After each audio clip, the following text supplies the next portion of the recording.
Madame, Monsieur, bonjour et bienvenue sur Equinox Télévision pour ce nouveau numéro de votre magazine 10-12 Le Zénith de ce vendredi 31 août 2018 puisque nous lançons là la dernière émission de la semaine en pensant à Elecam qui vient quand même de dévoiler quelques chiffres importants. Près de 6,5 millions d'électeurs vont être appelés aux urnes le 7 octobre prochain pour la présidentielle. On a sur ces 6,5 millions d'électeurs, 3 millions de femmes environ, 3,5 millions d'hommes sur 25 000 bureaux sur l'ensemble du territoire national. Ce sont des chiffres qui sont de l'Elecam et qui montrent bien l'ampleur et surtout l'engouement qui réside autour de cette échéance électorale qui pourra, pourquoi pas, permettre au Cameroun une alternance ou continuer dans le statu quo. En tout cas, vous serez appelés à vous décider dans les semaines à venir. Pour cette émission ce matin, la grande équipe est en place. On va commencer par vous, Charlamel Bachou. On vous introduit. Bonjour et bienvenue. Bonjour, monsieur Eric Fopoussi-Negou. Bonjour à tous les téléspectateurs. Et bonjour à son Excellence Louis-Paul Motazé, ministre des Finances. Monsieur le ministre, dans une république exemplaire, des choses comme celle-là ne se passent pas. Veuillez revoir, s'il vous plaît, la copie.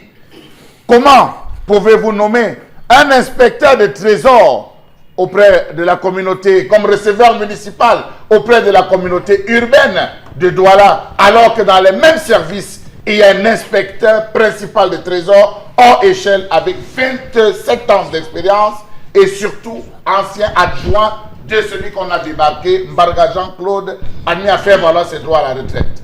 Conséquence, il y a la grogne à la communauté urbaine. Les salaires ne sont pas payés en cette rentrée, en cette veille de rentrée scolaire très colérique. Veuillez revoir le tir pour faciliter le service public.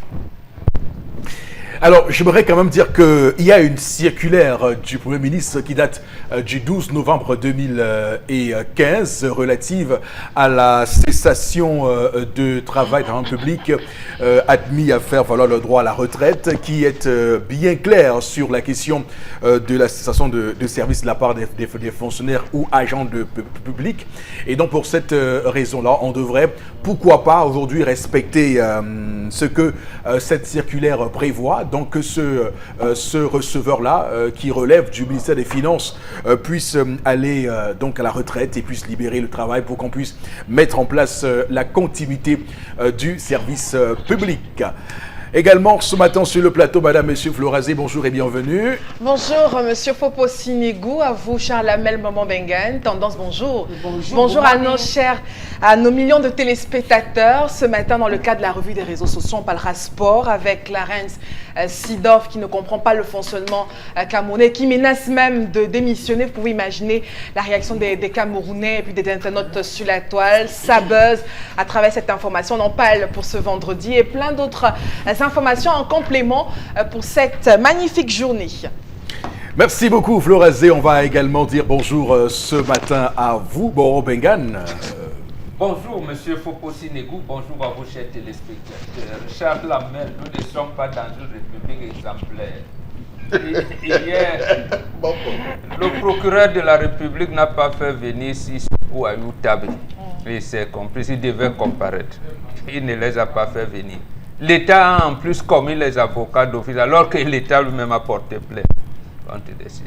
Et on refuse aux avocats de plaignants de leur rendre visite. Donc on ne sait même pas où ils se trouvent. C'est pas ça une république exemplaire, ça la mer. Ça continue. Même au niveau de la magistrature, on nomme les moins gradés pour commander les plus gradés. Ça existe.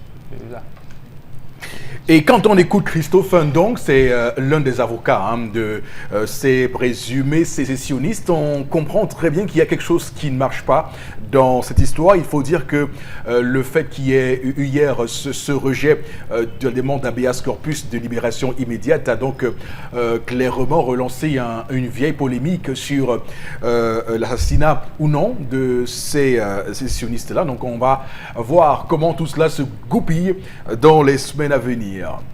Démarrons ce programme ce matin, Madame, Messieurs, avec l'histoire du jour. Tendance Cogné est bien en place. Bonjour et bienvenue. Bonjour Eric, je vais encore saluer tous ceux qui nous regardent du côté de Bonabéry, Grand Hangar. Miracle encore de ce côté. Bébé Georgie. On l'appelle Jordan Marius. Voilà. Il a été emporté par l'eau. Non, pas du tout. Le pluie d'hier. Pas du tout, Père Mbombo. Bébé Marius fait paniquer. Bref, bébé Marius fait que ses parents se disputent. Bébé Marius sème la terreur. Âgé de 2 ans seulement. Mais les parents en conflit. Le français, j'ai dit que le français est levé, non, Eric. Tous les matins, on me devait sortir qu'un nouveau français. On veut fêter son anniversaire. Le Ce n'est pas, ça dépasse même l'anniversaire, Père Momo. Hey! Il y a les choses qui se passent ici. Moi, je ne suis pas pour l'anniversaire des enfants de cet âge. Non, pas, ce n'est pas que c'est l'anniversaire. L'enfant, bref, le couple est en train de se chamailler, de s'entretuer même, au point où ils ont besoin de conseils. À quel âge est-ce... Père Momo, donne-moi ton big pardon. Quand on accouche, on ne mange plus. Voilà les conséquences de l'accouchement. À quel âge doit-on envoyer nos enfants à l'école? Point d'interrogation. Je comprends. 6 ans. 1 an. 6 ans. 2 ans. 6 ans. 6 ans. Et moi, j'ai commencé l'école 7 ans. À 8 ans. À 8 ans, Père Momo. Oui, parce que nous, on mettait la main comme ça. Voilà, même moi aussi, à mon époque. Pour aller à l'école, il fallait mettre la main comme ça. Donc, quand tu mettais la main, ça touchait. On savait que tu pouvais partir à l'école. Oui. Mais ça, nous sommes au temps moderne. Alors, si ce n'est plus ça. La mère de bébé Marius, qui a dit, les enfants de l'autre vont pas partir à l'école, le mien va rester. Oui, où ça passe, où ça casse. À 2 ans. À 2 ans. Elle dit que l'enfant connaît, elle dit que maman mangeait, maman boit l'eau. Elle devait déjà maman pisser. Elle devait même déjà être enceinte. Non, c'est pas question de grossesse, pas un bon. Le problème, c'est que la mère a dit que l'enfant va aller à l'école. Vous avez trouvé une parade tout à fait exceptionnelle. La mère de l'enfant dit que... Oui. Elle a dit à son mari que, papa... Il faut l'inscrire. Ouais, pourquoi tu traînes depuis? Voilà l'enfant qui connaît, elle a dit, bois l'eau, manger. Maman, elle veut pisser. Maman a dormi. Pourquoi ne pas l'envoyer à l'école? Oui. Le père dit que qui m'a même... Tu envoies l'enfant de qui à l'école à 2 ans? Elle dit non. C'est pour montrer à l'enfant que non, quand il sort de la maison, il doit aller au milieu des gens et puis il va même vite parler, il va vite se développer. Le père estimait que c'est un manque de respect total. Un enfant de 2 ans qui va à l'école, madame, c'est les dépenses inutiles. Donc le monsieur a dit que c'est les dépenses inutiles. Qui ne peut pas lui envoyer un enfant de 2 ans à l'école. Madame dit que ok, comme tu refuses de payer la scolarité de l'enfant, moi-même je peux aller l'inscrire. Il dit, même si tu as parce qu'elle a sa cotisation qu'elle bouffe dimanche si. Son mari a dit que même si tu bouffes 20 tontines, tu ne vas pas envoyer l'enfant à l'école. J'ai dit, je suis un homme, chef de famille, mon enfant ne peut pas aller à l'école à 2 ans. 3 ans et demi, ça passe. Mais 2 ans, ça ne peut pas aller. Donc elle est devenue folle. Il dit que jamais. Que si son enfant ne part pas à l'école, vous allez entendre. Du coup, quand je suis arrivée, chacun m'a expliqué sa part. Monsieur dit qu'il ne peut pas lui accoucher un enfant et détruire l'enfant. Comme madame est en train de détruire l'enfant. Elle aussi a dit que monsieur ne veut pas son bien. Que son époux veut sa mort. Envoyer l'enfant de 2 ans à l'école, c'est toujours bien. Quand l'enfant parle déjà, il ne voit aucun problème. Lui, il dit qu'il voit au moins 1000 problèmes dedans. Vous avez la parole. Vous, parents, vous envoyez, attends. Vos enfants... À quel âge envoyez-vous vos enfants à l'école? Voilà. À quel âge envoyez-vous vos enfants à l'école? Point d'interrogation. À 2 ans, à 1 an, ou encore à 6 ans. Parce que l'âge de l'enfant fait problème. Bébé Marius qui est en train de faire couler les encres. Couler l'encre. Voilà, couler l'encre. Voilà. Beaucoup d'encre. Faire couler beaucoup d'encre. Voilà. Bébé Marius fait couler beaucoup d'encre à Bonabéry. Et de salive. De salive aussi. Bébé Marius qui donne les insomnies voilà. à ses parents. Vous avez la parole. Moi-même, j'ai la parole. Eric a la parole. Père Mohan a la parole. Tout le plateau. Vous tous, nous tous, nous avons la parole. C'est Eric qui peut mieux résoudre ces problèmes. Lui, c'est un homme de la technologie d'aujourd'hui. Technologie avancée. Voilà, c'est ça même le mauvais. En tout cas, Technologie avancée. cette émission, dans sa conception initiale, est dans une procédure de Le collégialité. patriarche a parlé. Non, non, on est dans une collégialité. C'est une cour d'assises, on va le dire comme ça, où on a plusieurs assesseurs qui prennent donc la parole pour apporter une contribution pour résoudre les questions qui nous sont posées sur cette table. En tout cas, il faut faire une petite simulation au tout début de cette histoire. Alors, si un enfant qui commence à la petite section à 2 ans suit normalement son cours académique et scolaire, à quel âge a-t-il les diplômes les plus reconnus? Disons qu'il entre en petite session à 2 ans, grande session 4 ans, non 3 ans. S'il à 4 ans, bon, laissons la moyenne session. Non, laissons la moyenne session. Vous commencez à sauter. Non, laissons la moyenne session. Prenons la grande session. Et donc, connaissons nos enfants d'aujourd'hui. Ouais, avec un répétiteur. Avec un répétiteur et tout ce qu'on peut imaginer. Donc, et qu'on arrive, il pourrait être à 9 ans au coût moyen de 2. 9 ans, coût moyen 2. À 17 ans, il a le baccalauréat. Je dis bien s'il a suivi son cours, le cours normal de ses études et qu'il n'a pas eu d'accident en cours de route ni de problème. Donc il y a à 17 ans et puis à 21 ans, non, à 16 ans plus 3, ça fait 19 ans, il a la licence. Donc, à 25 ans, il a fini l'école. À 25 ans, il a fini l'école. Alors là, j'avoue que c'est intéressant quand même hein, de voir ce type de parcours. À 23 ans, il a fini l'école. Oui, on imagine qu'à 23 ans, alors il a un doctorat. encore mûr. Alors qu'il n'est pas encore mûr. Alors, est-ce que c'est ça qui motive certains parents à envoyer leurs enfants aussitôt à l'école? Est-ce que c'est ça la question? Puisque demander à quel âge vous envoyez vos enfants à l'école, madame, monsieur, revient à vous demander quelles sont vos motivations lorsque vous les envoyez à l'école. Est-ce que vous les envoyez à l'école parce que vous estimez qu'ils doivent rapidement boucler leur cursus scolaire et académique? Ou encore, vous souhaitez vous débarrasser, parce que les enfants qui sont des nuisibles à la maison, vous souhaitez rapidement les mettre dans le bain tout de suite. Ou encore, pour ceux qui sont contre cette mesure d'envoyer les enfants à 2 ans, qui estiment qu'à 2 ans, l'enfant n'est pas encore suffisamment mûr, mature pour prendre l'école. Mais il y a davantage la question économique. Est-ce que les gens préparent suffisamment la venue des enfants au monde? Ça pose une question. Est-ce que dans les naissances que les gens font à répétition, est-ce qu'ils préparent minutieusement l'argent pour les envoyer à l'école? Parce que on comprend que des parents peuvent à un moment donné se dire bon, il n'y a pas assez d'argent, on va un peu attendre le temps de se préparer, de mieux se préparer.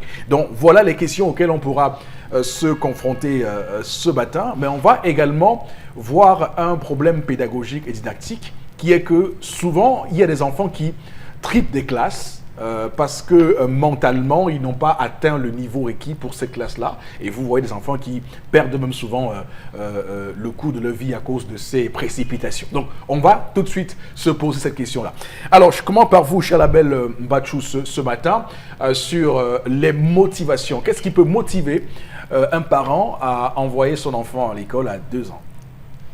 Alors, je pense que chaque famille, d'abord, il faut préciser, M. Eric Fopoussi, que chaque famille a son degré. A son degré d'appréhension de la question de l'éducation.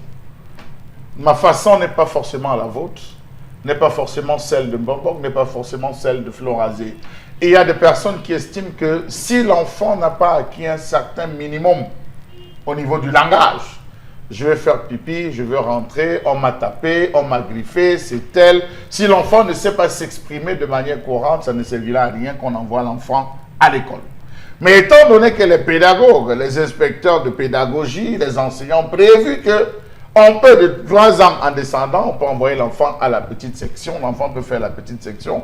Je pense aussi que le personnel qui va prendre en charge cet enfant a les compétences nécessaires pour parfois interpréter certaines choses, parce que ce n'est pas tous les enfants qui vont à l'école qui parlent, ce n'est pas tous les enfants qui vont à l'école qui ont cette faculté de pouvoir, l'esprit éveillé, de pouvoir facilement s'adapter. Il y a des enfants qui ont des retards, il y a des qui ont des retards sur tous les autres, il y a des enfants qui sont en avance sur tous les autres, et puis il y a des enfants qui jouent. Donc je pense que étant donné que c'est requis, comme vous l'avez dit à une certaine époque, il fallait mettre la main, moi je pense que c'est la seule motivation, c'est comment on va dire, c'est l'appréhension que chaque parent a. Donc si ce monsieur estime que son enfant, à son avis, n'est pas encore mûr, parce que vous envoyez un enfant à l'école, je me dis, non, mais il peut être en train de penser que vous envoyez un enfant à l'école qui ne sait pas parler.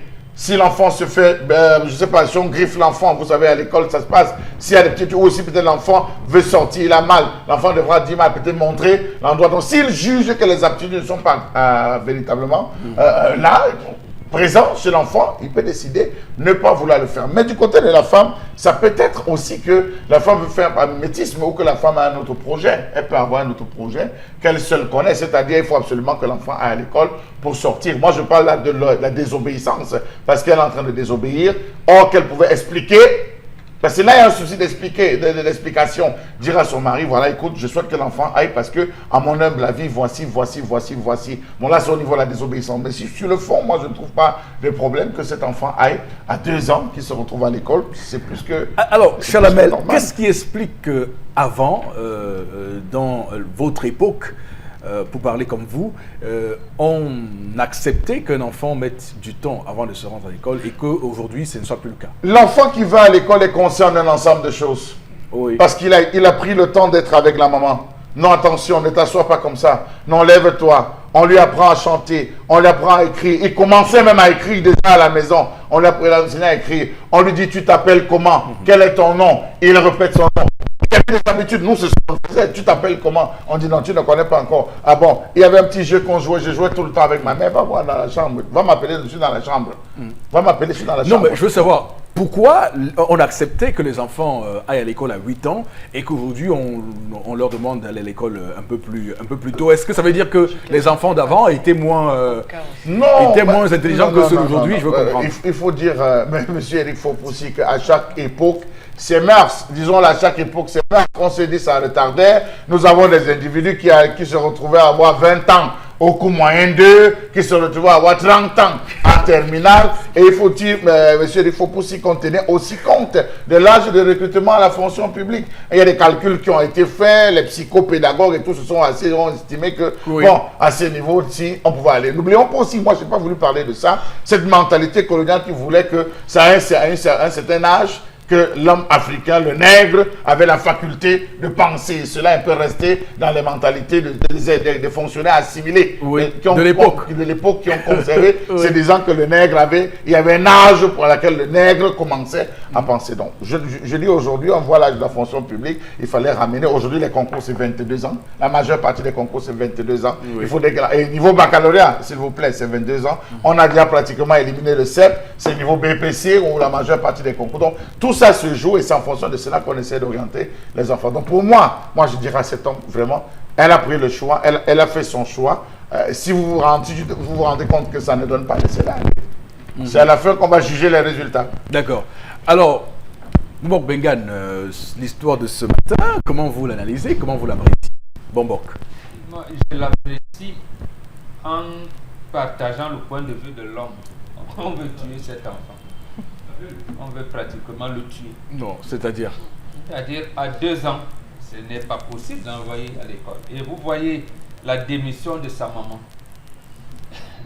Si elle refuse sûrement d'avoir une autre grossesse, et elle veut se débarrasser de l'enfant qui est là, qui va s'occuper de l'éducation de l'enfant, on l'envoie à l'instruction, qui lui apprend des choses.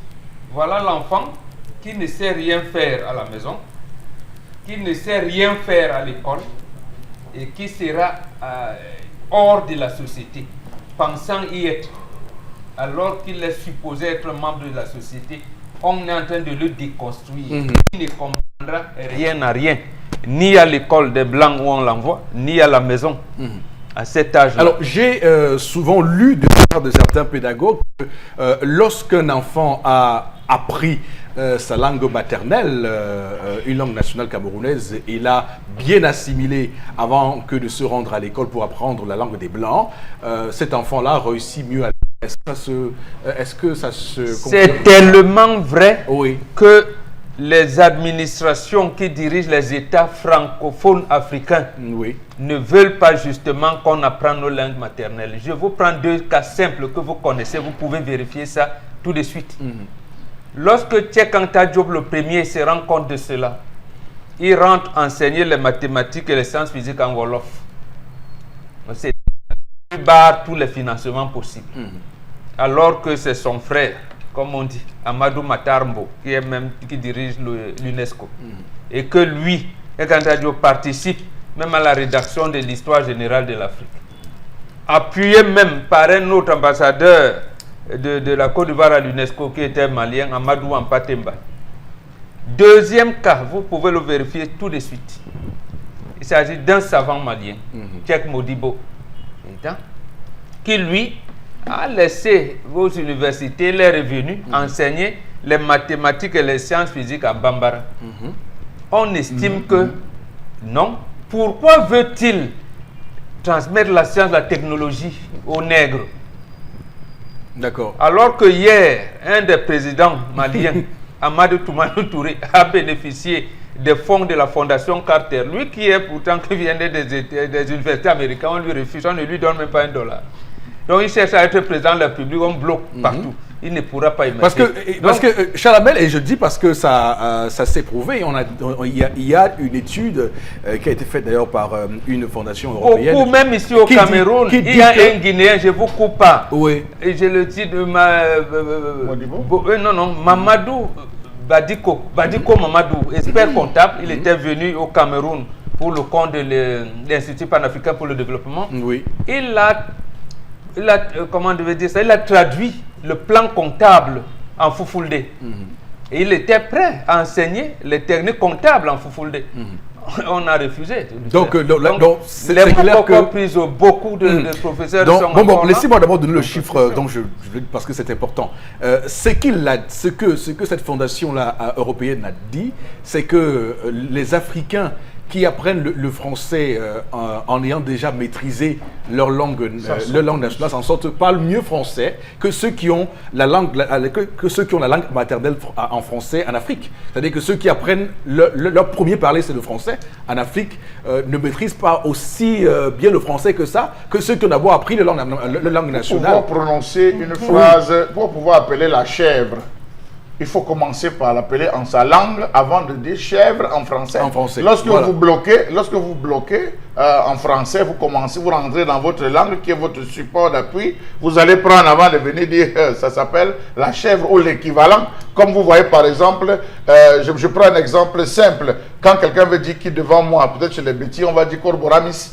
Quand on dit Korboramis, ça veut dire qui devant le soleil de mes yeux, par exemple. Le soleil de mes yeux, ça c'est traduit littéralement. Mais on veut dire quitte devant moi. Il commence d'abord par là, qui devant mon soleil. S'il ne peut pas dire et qui devant mes yeux, et qui devant mes yeux va dire tu m'empêches de voir le soleil. Donc voilà. Donc cela signifie, Claire, pour revenir au sujet, que l'enfant doit d'abord maîtriser cette langue de la maison. D'abord, on peut estimer à quel âge, 4 ans, un enfant peut maîtriser sa langue maternelle à 4 ans. 3 ans. C'est-à-dire parler couramment sa langue nationale. Non, 3 ans. 3 ans et demi. À celui-ci à 2 ans, si on commence à lui parler sa langue, il va maîtriser. Mais là, on va lui parler français. C'est ça qui est marrant. Moi, j'ai commencé à balbutier le français au cours élémentaire 2. D'abord, on me tapait à l'école. Parce qu'il y en avait qui étaient entrés à l'école très tôt. Et nous, on nous tapait, il fallait faire l'effort de parler français pendant la récréation. Et j'avais du mal à parler français. Donc, il y avait des plus petits que moi. Et ça se confirme, puisque et l'étude de cette fondation française se confirme, puisque vous maîtrisez la langue de Molière d'une manière extraordinaire.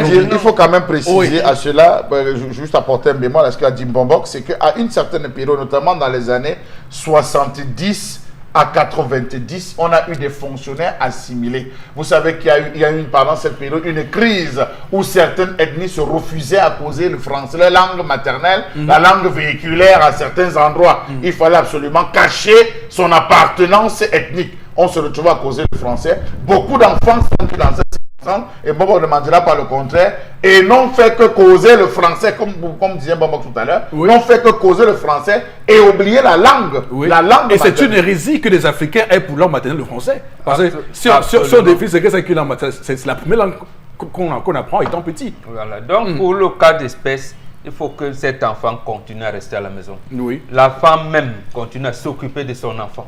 C'est-à-dire à s'habituer même. Sinon, ils seront comme deux étrangers à la maison. Tu ne maîtrises pas ton enfant à 2 ans. Quand il sera à l'âge de la puberté, ce sera encore plus grave. Oui. Voilà, c'est cet enfant qui, à 4 ans, va te dire, maman, si tu ne dis pas s'il te plaît, je ne puise pas l'eau. Il va même te dire, si tu ne dis pas s'il te plaît, je ne vais pas me laver. Et tu seras obligé de supplier l'enfant pour qu'il prenne son bain lui-même. Vous voyez dans quelle situation on risque de se trouver. Et c'est donc là on ne risque pas. On est déjà dans cette cette situation. Les occidentalisés sont bien dans cette situation où parlez... c'est l'enfant qui devient le commandeur. Mais je vous parle d'Occident. Il y a tout un scandale qui ébranle actuellement les États-Unis d'un enfant de 9 ans qui s'est suicidé parce qu'ayant découvert son homosexualité, a été raillé dans son établissement. Et, à 9 ans, il a une activité sexuelle. C'est extraordinaire. C'est ça le monde. C'est ça justement. Flora me dira que le monde évolue. Comment un enfant à 9 ans assume sa sexualité. C'est qu'il est homosexuel. Donc, c'est toutes ces questions-là qui se posent et ça ébranle actuellement les États-Unis, puisque cet enfant-là, d'ailleurs, sa maman avait accepté que son enfant, puisque l'enfant avait dévoilé à sa mère sa sexualité un peu rock'n'roll, et donc sa maman est en train de porter plainte. Clairement. Il y a d'autres sujets que je vais non, c'est pour dire que voilà où nous amène ce type de perversité, et c'est ça. Alors Florazé, quel est votre commentaire là-dessus? Alors moi ce matin, je dirais que, vous savez, quand on a ces enfants à la maison, on les observe comme Chalamel l'a si bien dit. Et puis aussi, il faut avouer que l'éducation commence à la maison.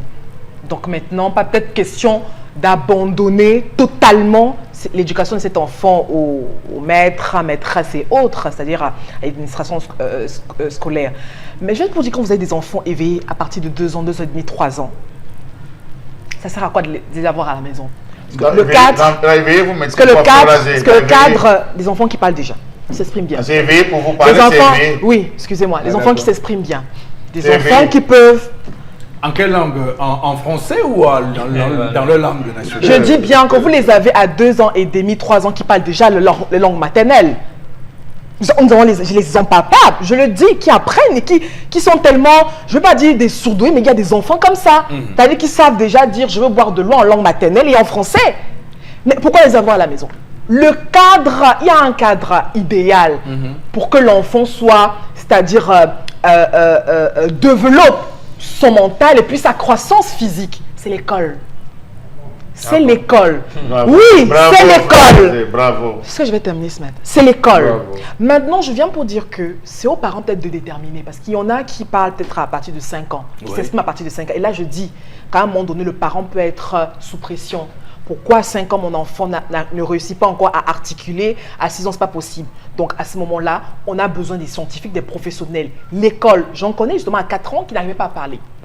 Et puis l'école, c'est-à-dire que le regroupement avec d'autres enfants et tout, qui eux, éveillés, qui parlaient déjà aujourd'hui, cet enfant arrive déjà à articuler et à très bien prononcer les paroles, l'alphabet français et autres. Donc je viens pour dire que quand vous avez ce type d'enfant à la maison, et à un moment donné qui vous montre un type de responsabilité liée à l'apprentissage, pourquoi les retenir? Laissez les enfants s'évader. Maintenant, je dis que c'est là où le parent rentre en jeu. Ne croyez pas qu'en le faisant, c'est les parents qui le font, en fait, ils se désolidarisent de quelque chose. Non, le parent rentre en jeu maintenant, qui est à la maison, d'encadrer, de continuer cet encadrement lié à l'éducation de la maison. Bon, vous savez, on va toujours accuser le temps, mais c'est à nous parents. Je dis, c'est à nous parents d'aménager le temps. Oui, chacun a 24 heures par jour. Dieu a réparti le temps de manière équitable. Vous savez... L'enfant sort de l'école à 15 heures. Il faut bien savoir, à 2 ans, son aptitude à se reposer, à revenir. Non, déjà, rectificatif. 2 ans, c'est l'âge de la découverte. L'enfant découvre tout. Et même à l'école, il découvre. Suit. L'enfant découvre tout. Les enfants qui se perdent dans la tranche de 2 ans. Vous comprenez que Florazé se sent acculé ce matin. Alors Florazé, allez-y. Alors, on me dit, les parents auront le temps à quel moment? Même à l'âge, vous ne trouvez jamais le temps pour les enfants. C'est aux parents maintenant d'aménager le temps. D'aménager le temps. Je dis d'aménager. Même à la même quand vous êtes à la maison, vous avez le temps pour les enfants. Il part à l'école à 7h30. Même quand vous êtes à la maison, vous n'avez toujours pas le temps pour eux. Donc j'estime que le fait que l'enfant aille à l'école n'est pas un argument voilà, pour dire que j'aurai le temps à quel moment pour instruire, pour encadrer et tout. C'est à ce moment que le parent... Oui, c'est à ce moment que le parent doit aménager. Que voulez-vous? D'accord. La société est comme ça avec ses dérives. Je dis bien, je viens pour dire que... On rectifie les dérives. Oui, justement. On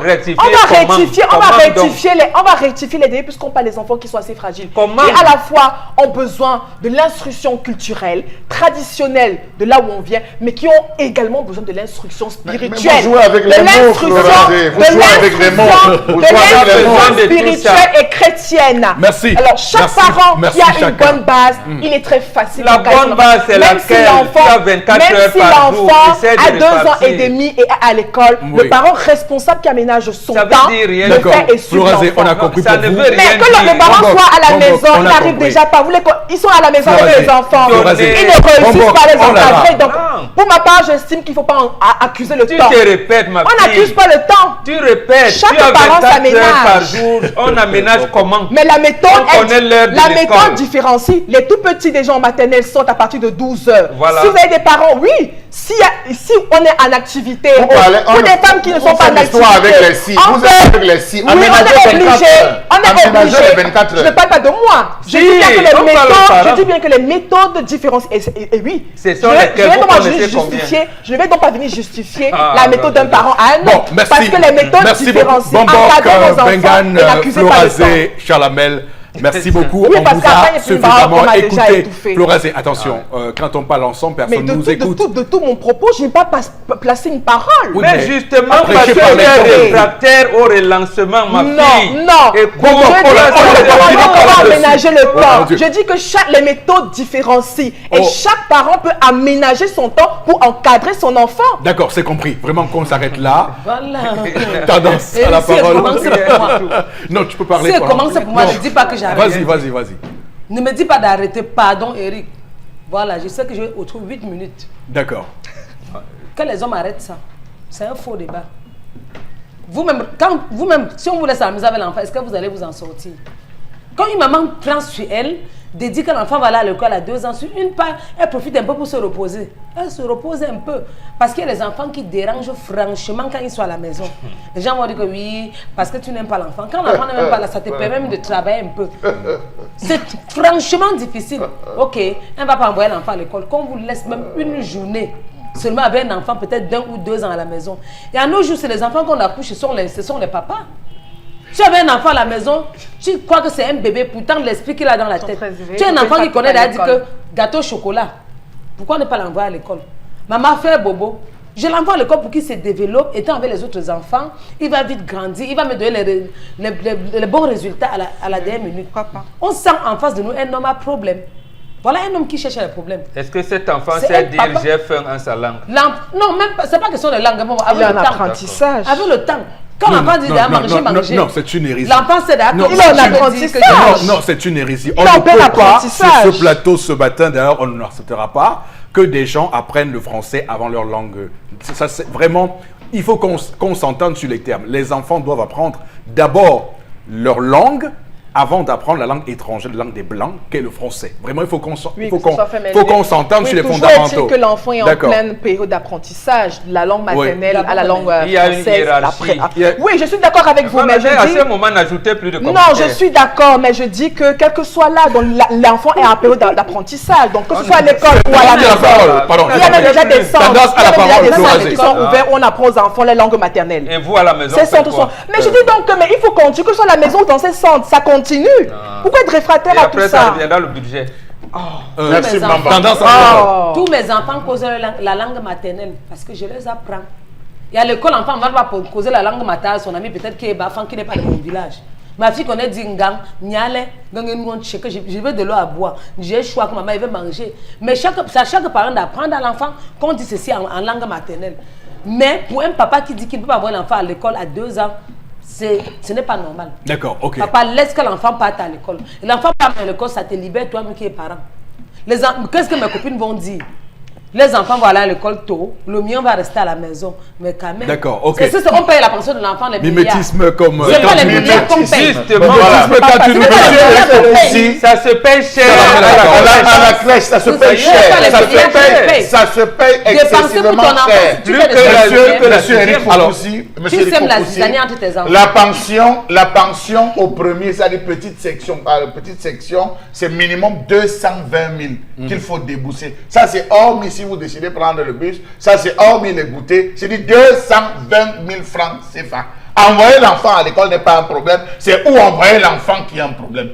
Et mes parents oublient une chose. L'enfant que vous envoyez à l'école est comparable à un format vierge.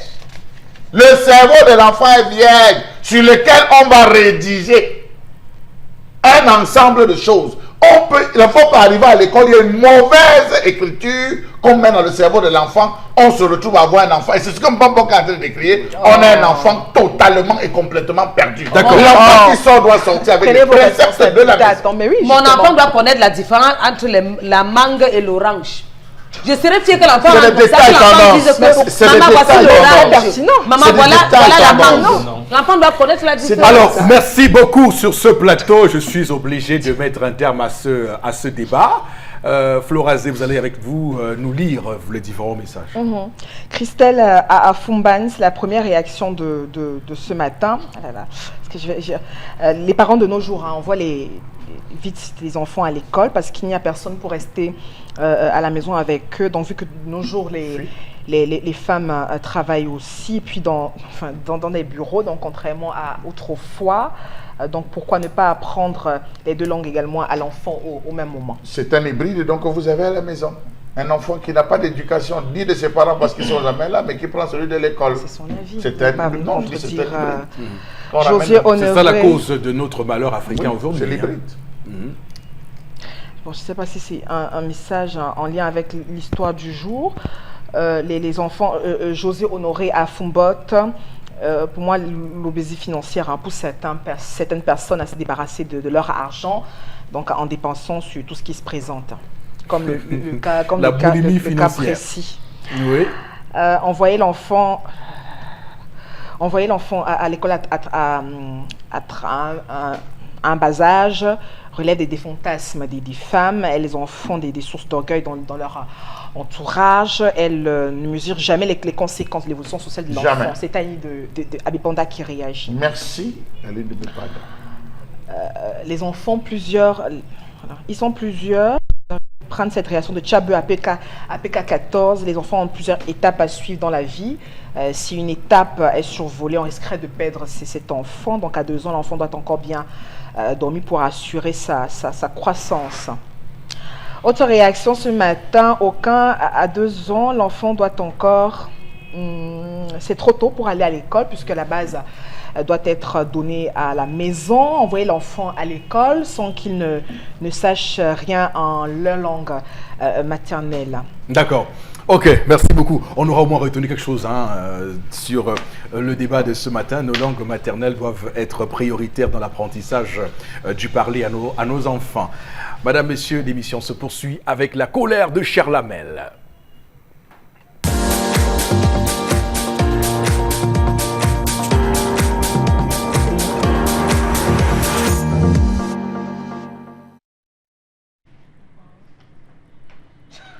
Nous célébrons aujourd'hui la 16e journée africaine de la médecine traditionnelle au Cameroun.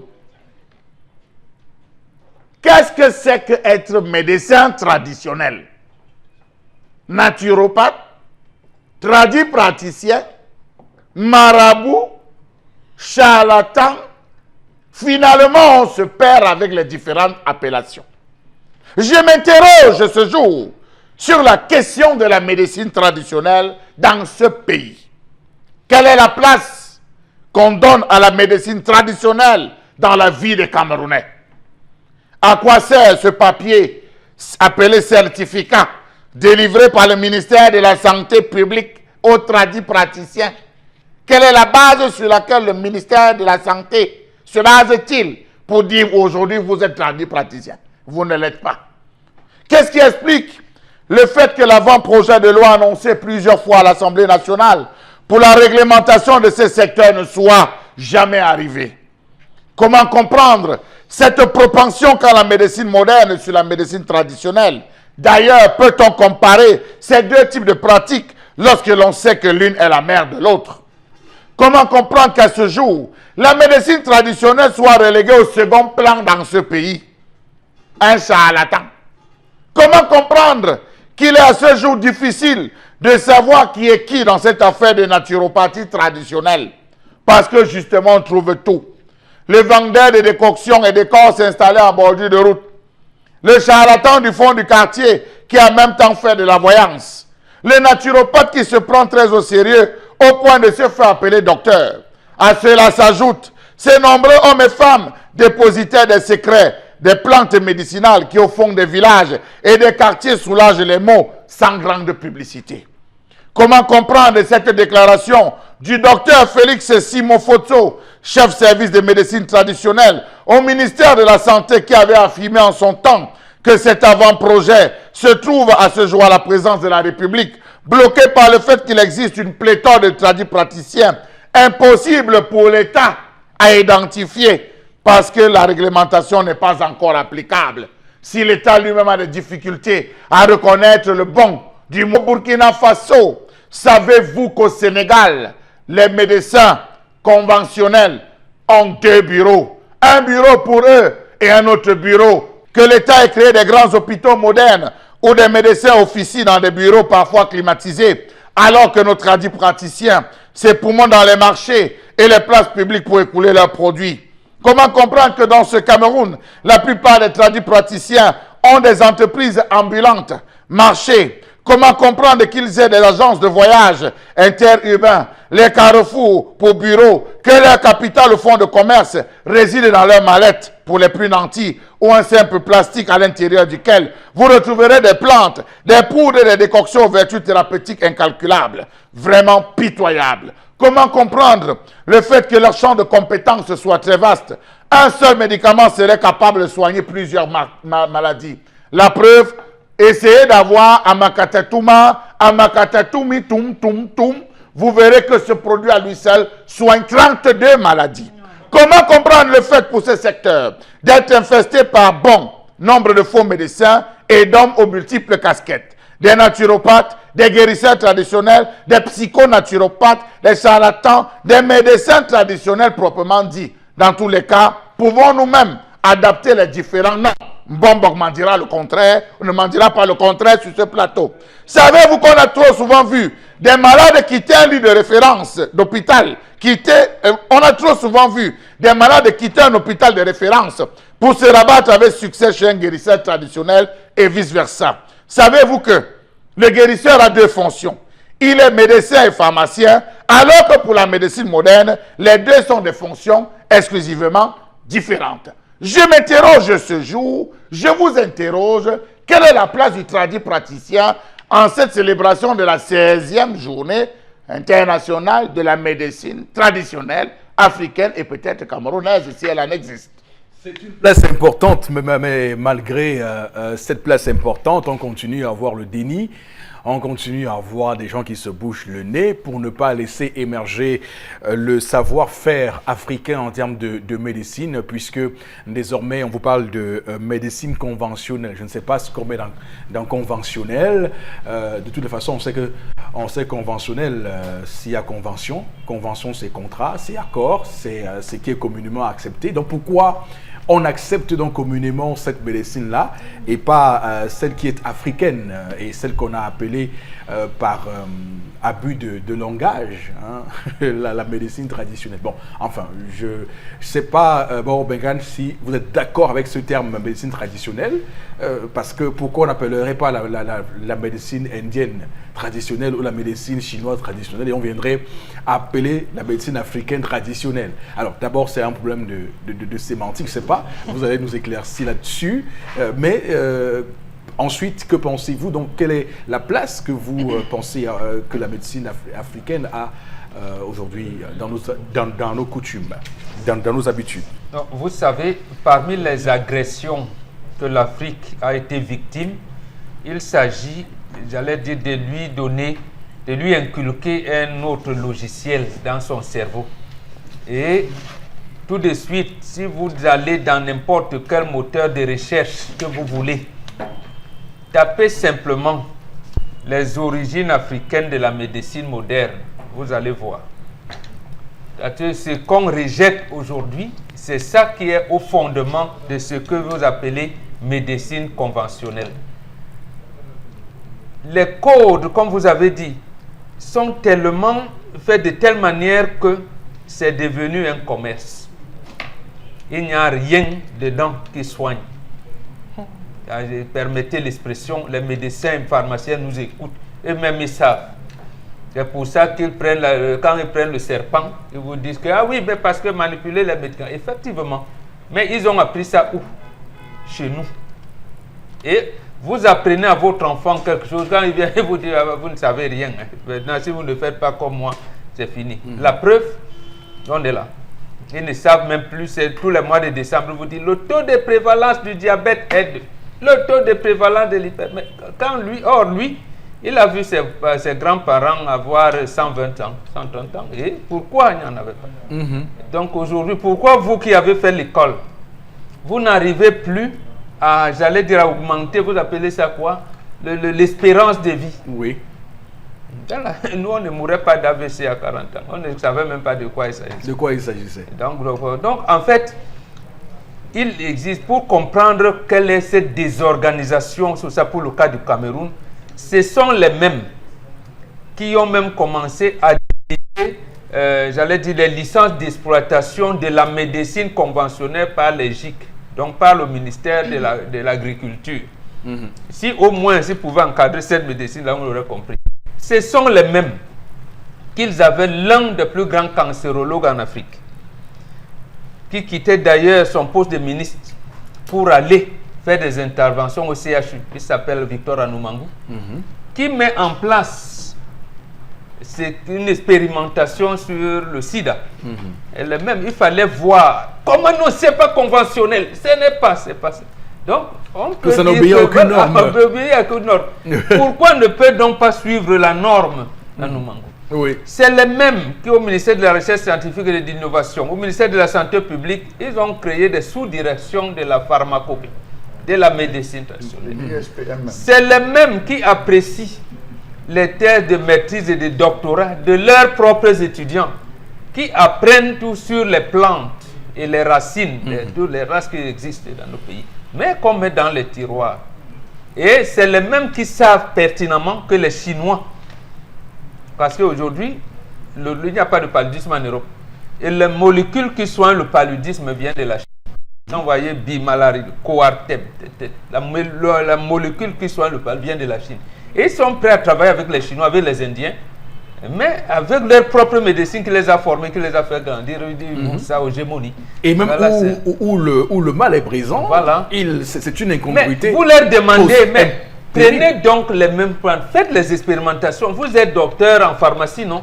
Mais prenez dans ces herbes-là les principes actifs qui sont là et rendez-les conventionnels selon vos normes. Même ça les dépasse.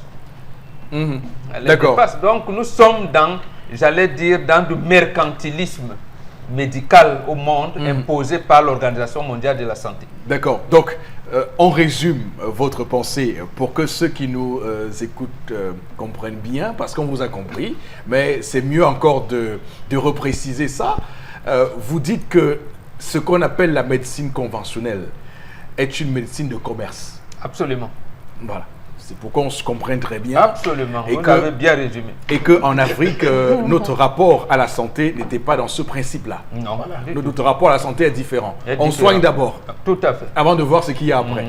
Voilà. Donc on comprend tout de suite. Alors Chalamel, sur cette journée, qui est là pour nous tromper en fait, hein? C'est une journée trompeuse. Monsieur Eric Fopoussi, nous tous ici sur ce plateau, lorsque nous tombons malades, Avant que d'aller à l'hôpital, on cherche d'abord à composer. Ça, c'est purement africain. On commence d'abord à composer. Si je sens un peu de fièvre, un corps qui me prend, monsieur, il faut pousser un goyavier, le manguier, le prunier, le papayer, j'associe avec quelques racines, je fais bouillir une petite infusion et le tour est joué. En cas de complication, je vais à l'hôpital. Voilà la réflexion du Bantou, monsieur Eric Fopoussi. Les Africains ont eu les plus grands laboratoires. Ce n'est pas la médecine conventionnelle qui vient nous dire comment opérer. On savait comment opérer. La preuve, les Africains ont utilisé le savon. Il n'y a pas meilleur savon que les plantes. Je ne sais pas comment on appelle ça en français. C'est une plante qu'on utilise qui mousse et on lave les habits au village. On n'a pas besoin d'aller acheter le savon.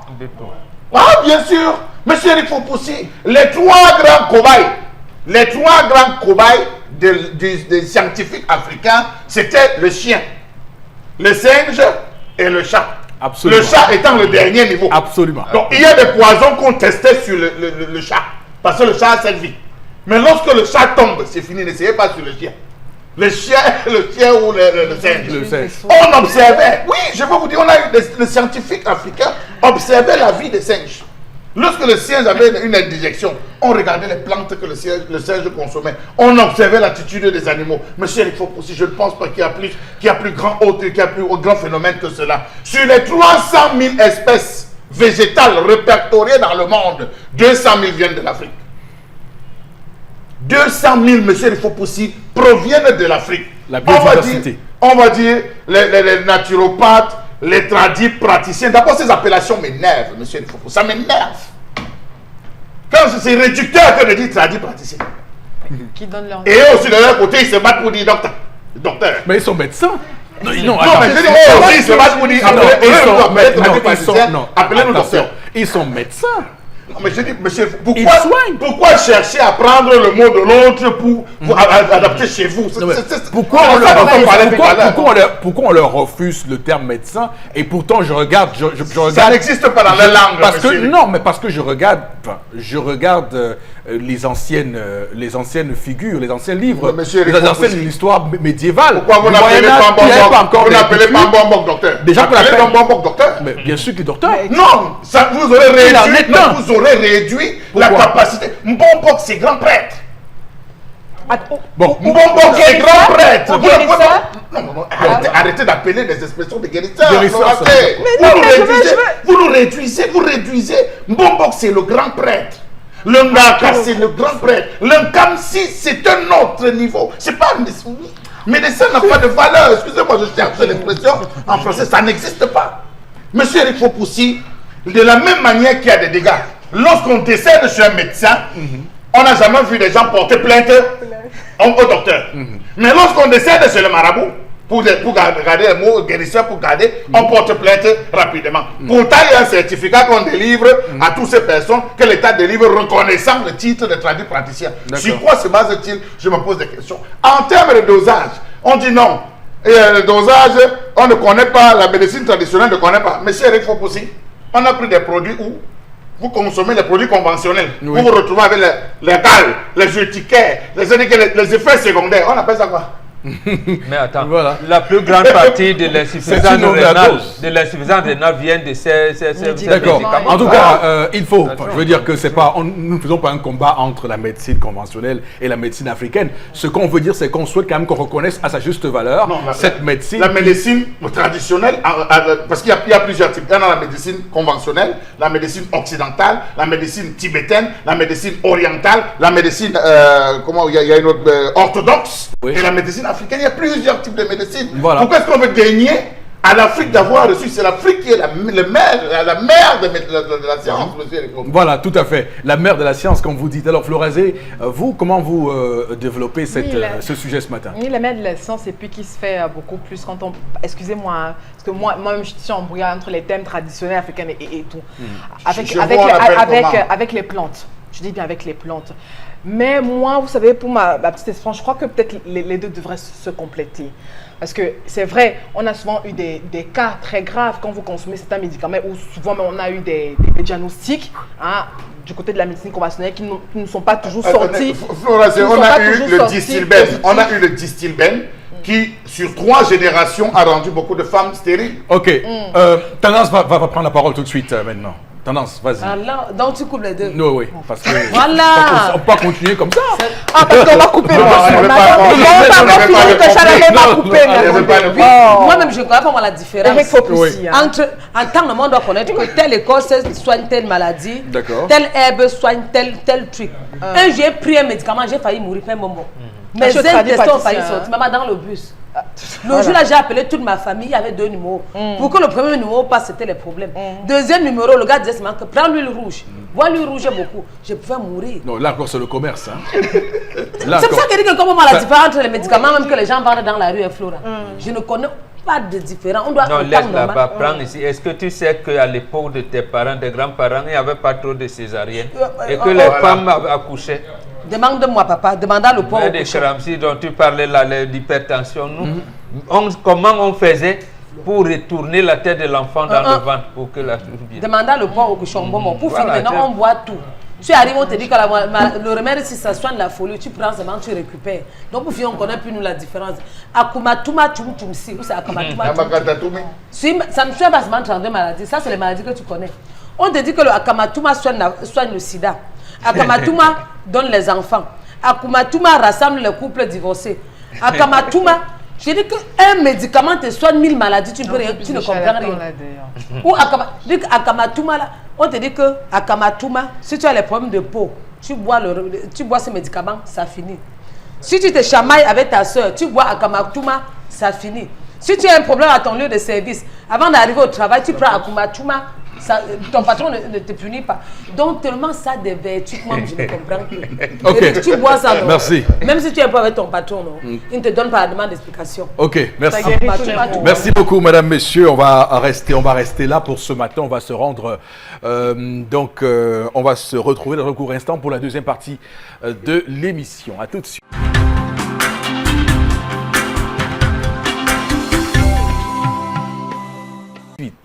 Retour donc sur le plateau, madame, messieurs, pour cette deuxième partie de l'émission. Nous sommes le vendredi 31 août 2018. La rentrée scolaire, c'est pour lundi prochain, 3 septembre. Et donc, les parents sont clairement à pied d'œuvre pour préparer comme il le faut cette rentrée des classes pour leurs enfants. En tout cas, on vous souhaite beaucoup de courage, beaucoup de force aussi pour cette période. Et pour cette deuxième partie, comme vous le savez, on démarre avec d'abord la lecture de quelques messages que nous recevons. Florazé, on s'en réfère à vous. Alors, première réaction de cette seconde partie, il y a Barga Junior qui réagit. Moi, je préfère la médecine à base de plantes naturelles parce qu'il n'y a pas d'effet secondaire. Notre réaction de Comdem, la médecine occidentale n'a pas pour grand rôle que de déterminer le nom de la maladie parce qu'elle est mise sur pied, mais pour se soigner, rien ne vaut la médecine africaine. Notre réaction, j'ai plus fait de paludisme depuis 20 ans. À la maison, on me donnait un verre de c'est Georges d'Eban, c'est Georges à PK14 qui réagit. C'est vrai ce qu'il dit et ça me rappelle qu'à l'époque, on avait sur la commode, juste à l'entrée de la cuisine, 4 bouteilles qui étaient constamment pleines. Alors, il y avait un qui avait l'écorce jaune là, monsieur, il faut pousser le quinqueliba. Oui. L'écorce, on chargeait, on découpait, chaque fois que le papa se déplaçait pour le village, quand il revenait, il découpait, on chargeait dans la bouteille. On appelait ça communément le remède amer. Alors, il y avait une stratégie, on avait des codes.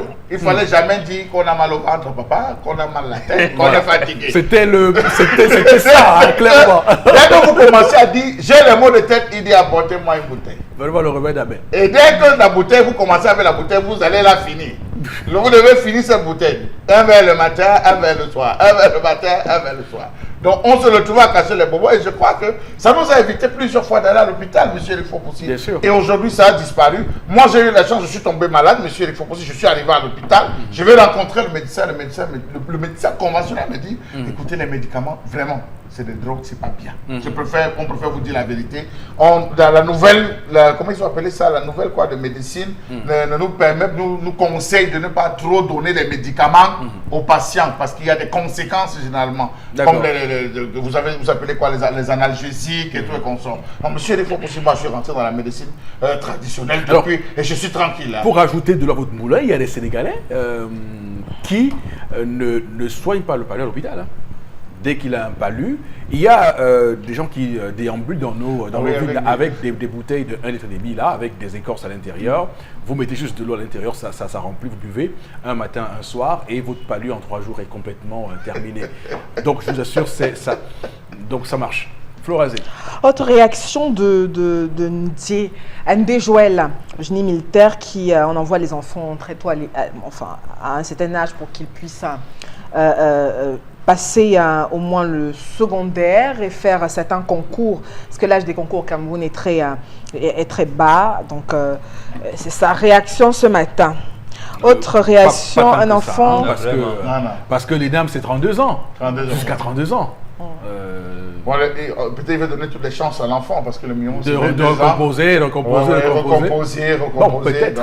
par rapport à cela. Et puis vous savez qu'il y a eu aussi pendant une certaine période ce principe où l'enfant naît en 1960, je sais pas, une bêtise, en 2000, on va dans l'acte de naissance qu'on fait, on matérialise que l'enfant est né en 2004. Oui. 2004, on ajoute 4 ans de plus à l'enfant pour permettre à l'enfant, si au cas où il redouble une classe, de ne pas être pénalisé par rapport à son âge. Oui, il y a des parents qui le font. Oui, il y a des enfants où l'enfant est né en décembre, on fait tout et tout pour l'enfant pour déclarer en janvier. Pour les déclarer, même si la période vient passer, on fait tout pour déclarer en janvier, pour dire, bon, on va ajouter 1 an supplémentaire à l'enfant. Tout cela, ça joue sur les enfants.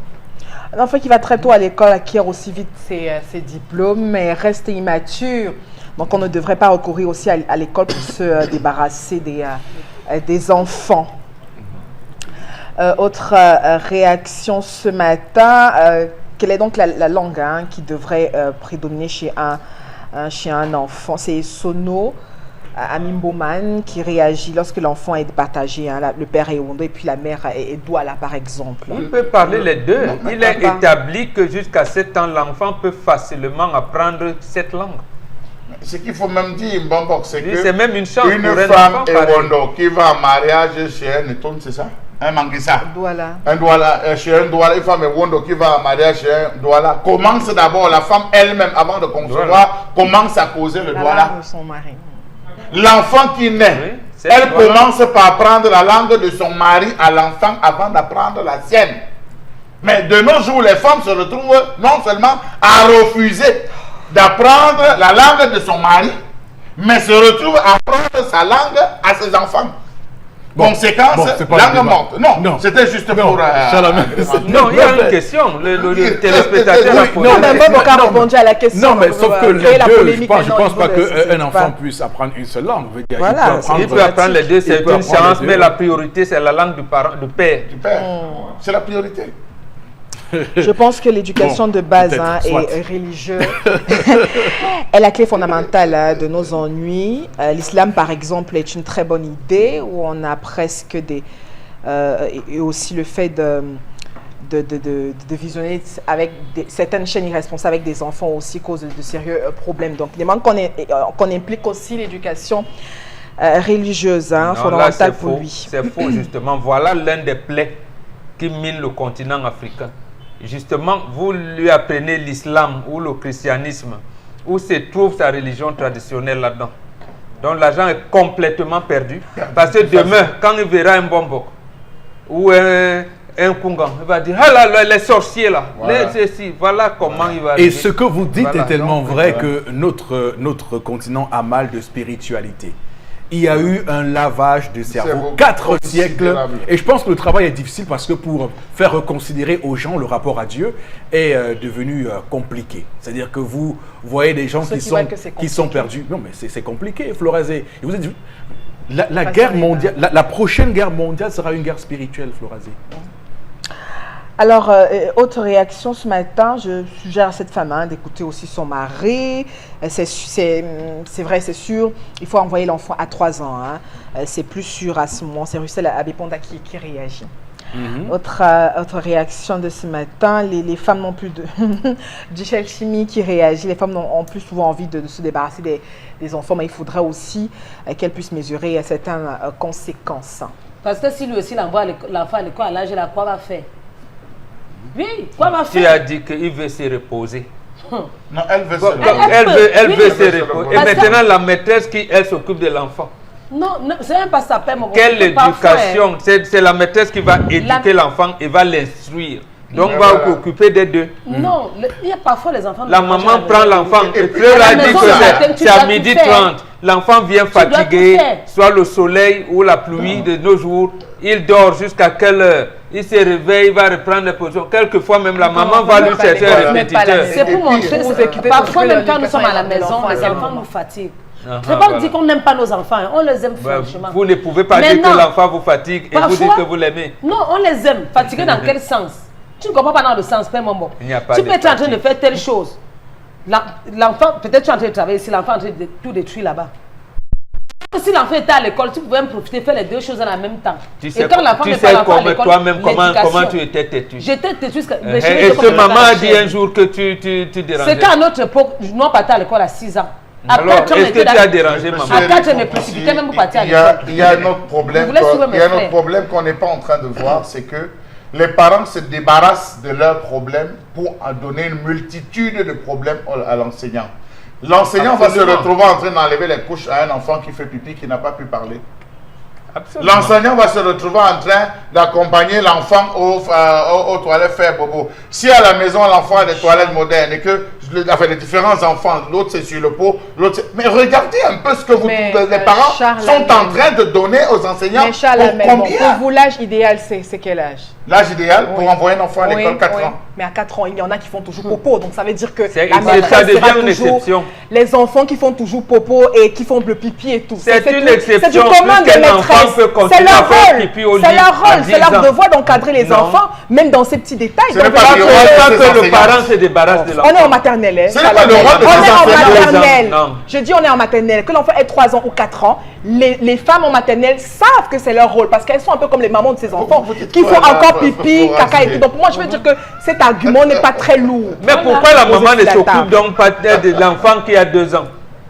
Puisque le rôle est le même. Et elle refuse de jouer ce rôle. Vous estimez que la femme veut se débarrasser de l'enfant? Je trouve que c'est faux. Mais elle dit qu'elle se repose. Même s'il y en a qui le font. Maintenant, pour les parents qui estiment que l'enfant doit rester, quand vous n'êtes pas là, quand vous êtes je vous pose aussi la question.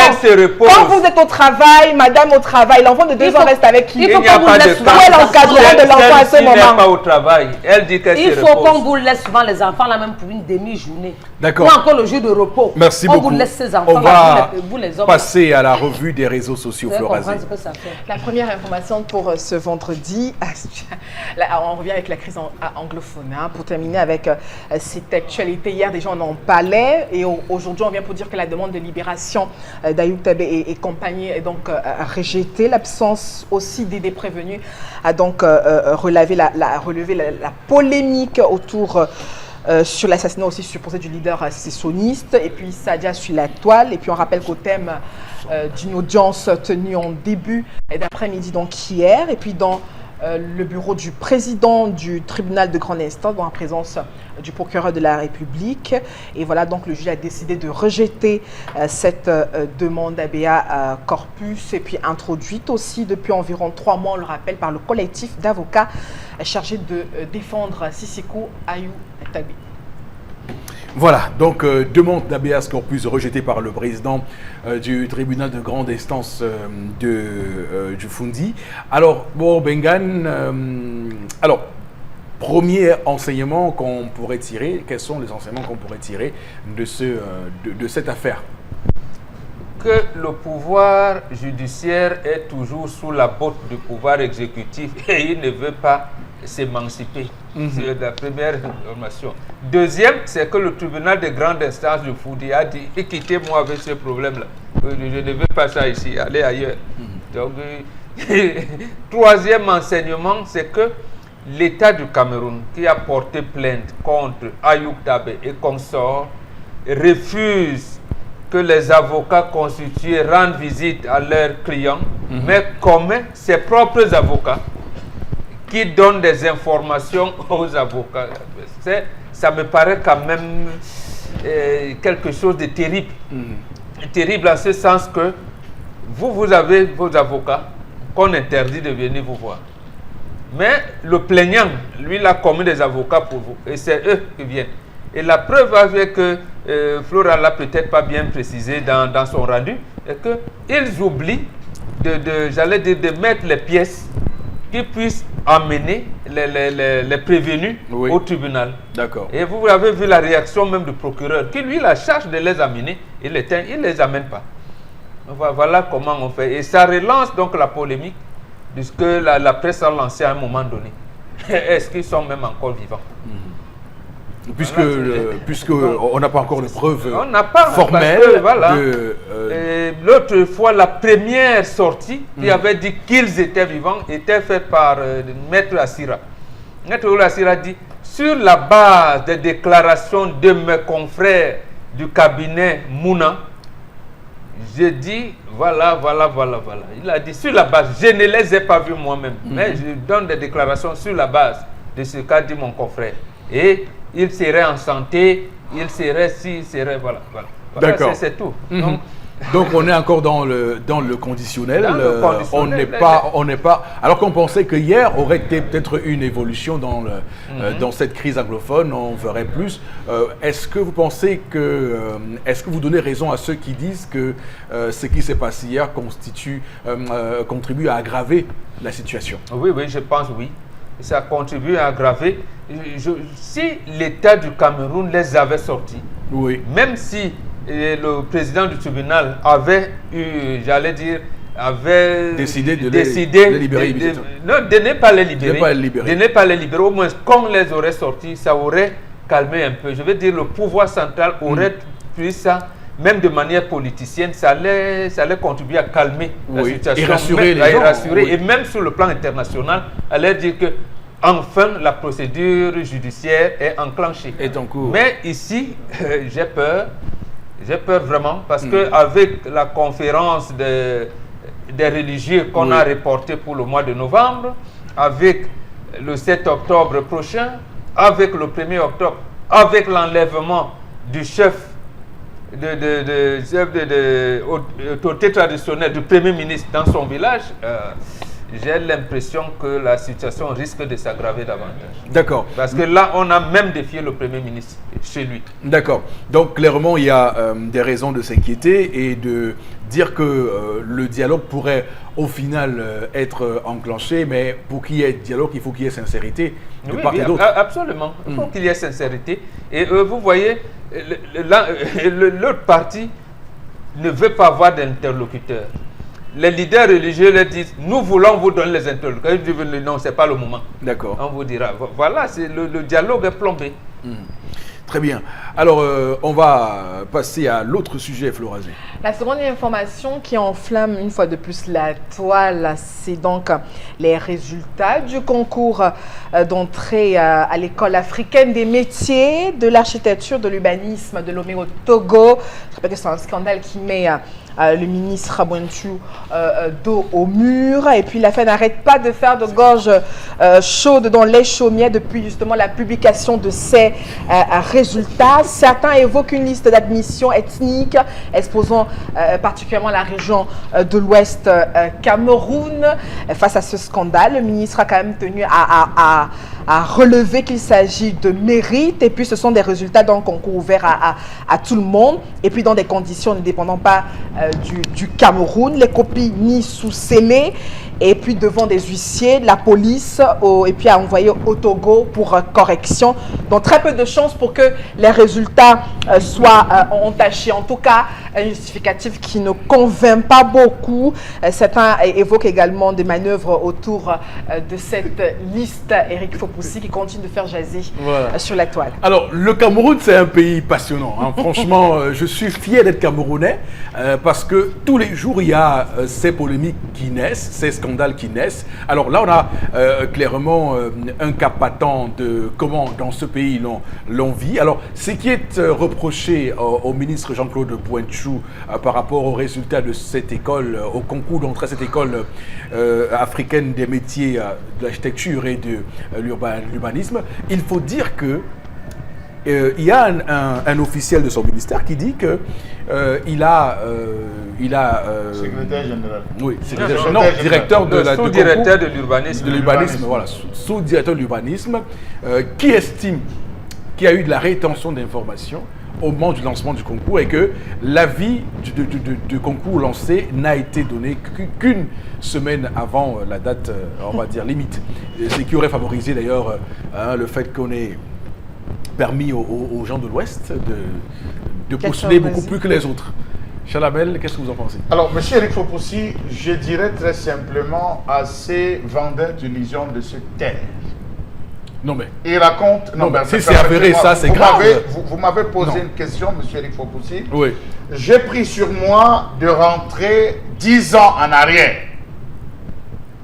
10 ans en arrière, M. Eric Fopoussi, et d'essayer de regarder comment se fait ce concours, quels sont les critères, les dates de dépôt de dossier, l'arrêt de dépôt de dossier, les lieux de composition, les critères, c'est-à-dire l'environnement dans lequel on compose, comment les copies sont agencées, quelle est la méthode, c'est très important, quelle est la méthode à travers laquelle on achemine les copies des étudiants à Lomé au Togo, comment est-ce que c'est corrigé, comment est-ce que les résultats sont arrivés et les voies de publication. Monsieur Eric Fopoussi, vraiment, c'est aller chercher, comment on va dire, les pouces sur la tête d'un chauve. On dit trivialement quand tu aller chercher les pouces sur la tête de Manu Dibango, monsieur Eric Fopoussi. Donc j'estime qu'ici, là, c'est fouiller, aller chercher des poules là où il ne faut pas. Il y a une date qui a été lancée. Vous vous rappelez que monsieur Eric Fopoussi, pour ceux qui ont été dans la zone de Yaoundé, la période des concours, tout étudiant connaît la période de lancement des concours, que ce soit les concours sur le plan national, que ce soit les concours sur le plan international, les gens connaissent à quelle période, les gens ont des sites, les sites qu'ils vont visiter. Prenez les 10 dernières années, M. Mouetou n'était pas encore là, je ne sais pas que je le défends, M. Mouetou n'était pas encore là, prenez les 15 dernières années, M. Mouetou n'était pas encore là, regardez la liste de tous ceux qui sont passés, c'est disponible. Vous allez vous rendre compte que c'est bien évidemment une certaine partie du pays qui se retrouve à constamment postuler dans cette école d'architecture. Monsieur il faut aussi la sortie, je pense bien que la sortie du secrétaire général du MINDU, le sous-directeur de non, tu dis du MINDU, la sortie, parce qu'il y a une sortie du secrétaire général qui a dit arrêtez ce buzz. Il a bien fait avec arrêter ce buzz. Oui, pour recadrer en précisant un ensemble de choses sur la tenue de ce concours. J'estime juste que c'est des gens qui veulent chercher les pouces sur la tête. Lorsqu'on a démonté complètement cette attaque dirigée contre le ministre, ils ont sorti l'argumentaire selon lequel, justement, la date répondez à ma question, Charles Hamel. Alors, est-ce que ce n'est pas répréhensible et condamnable de la part du ministre d'avoir laissé qu'on publie l'avis de concours à une semaine seulement de... Ça peut laisser présager qu'il l'a fait, il aurait fait cela en divulguant l'information auprès de sa communauté, dans les réunions, dans les tontines. Monsieur Eric Fopoussi, je n'ai pas envie d'être l'avocat du diable, ni l'avocat du ministre. C'est ce qu'on lui reproche. Hein. Non, c'est ce qu'on lui reproche. C'est ce qu'on lui reproche. On lui reproche. Mais est-ce que c'est ça dans les faits? Mais sauf que sa ligne de défense est différente de ce qu'on lui reproche. C'est ce que je suis en train de dire. Sa défense, c'est que les gars...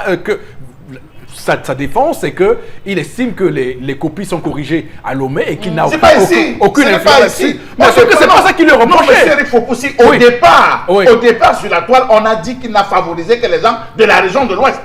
C'était ça la critique au départ. C'est lorsqu'on a démonté, le secrétaire général a démonté cette cabale montée contre le ministre qu'on a sorti l'autre argumentaire sur la date, M. Eric Fopoussi. Je pense qu'il n'est pas du ressort du ministre de prendre le document et de l'amener à, comment vous appelez ça, au niveau des médias pour la publication. Il y a un service bien précis qui est censé s'occuper de ça. Mais il faut d'abord qu'il autorise. Oui, je suis en train de le dire. Si tel est le cas, non, oui. M. Eric Fopoussi, là maintenant je ne peux pas, je n'ai pas les éléments D'accord. font Ok.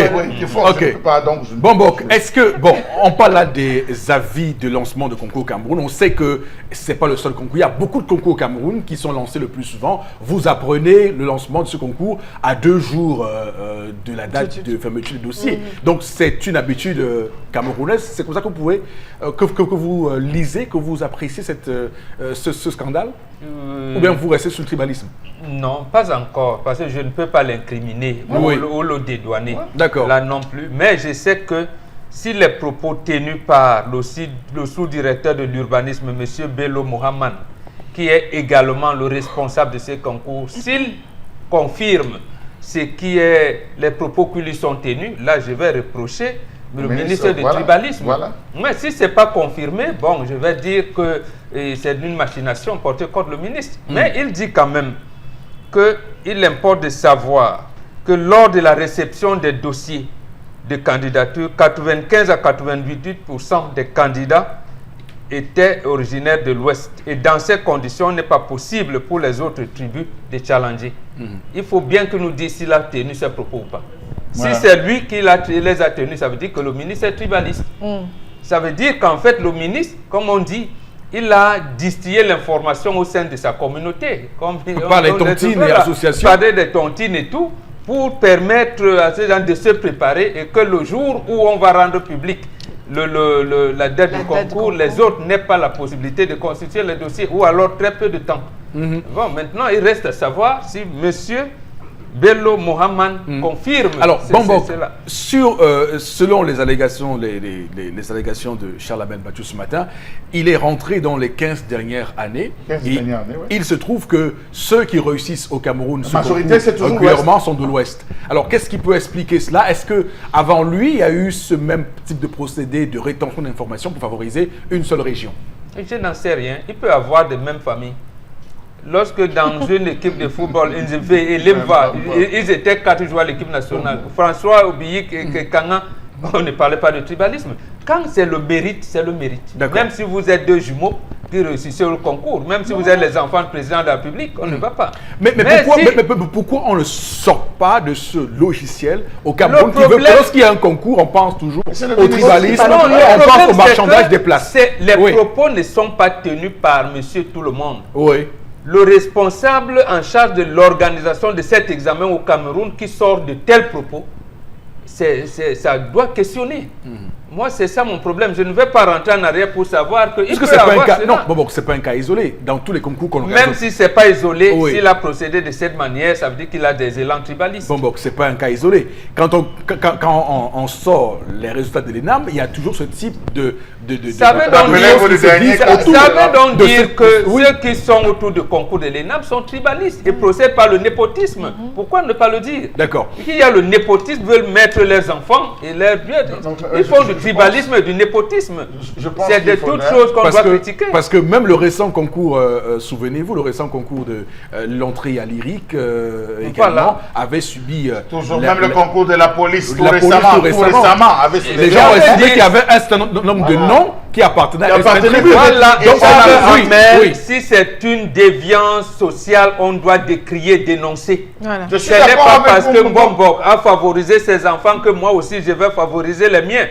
Si tu le fais, ça veut dire que Mbombok, toi, vous êtes condamnable. Je suis d'accord avec toi, Mbombok. Mais ce que je voulais dire, c'est que avant de condamner, rentrez d'abord prendre l'information et les résultats des années antérieures. Je vous assure, vous allez vous rendre compte que très peu, même en termes de participation, très peu d'autres personnes se retrouvent à aller composer, à participer à ce concours. En tout cas, la preuve qu'on pourrait nous apporter désormais, c'est de savoir si ceux qui ont corrigé ces épreuves-là à Lomé au Togo étaient originaires de l'Ouest. C'est pas le moment de correction. Attendez, si vous envoyez votre fils, vous envoyez 10 de vos enfants et vous prenez 2 de miens. Oui.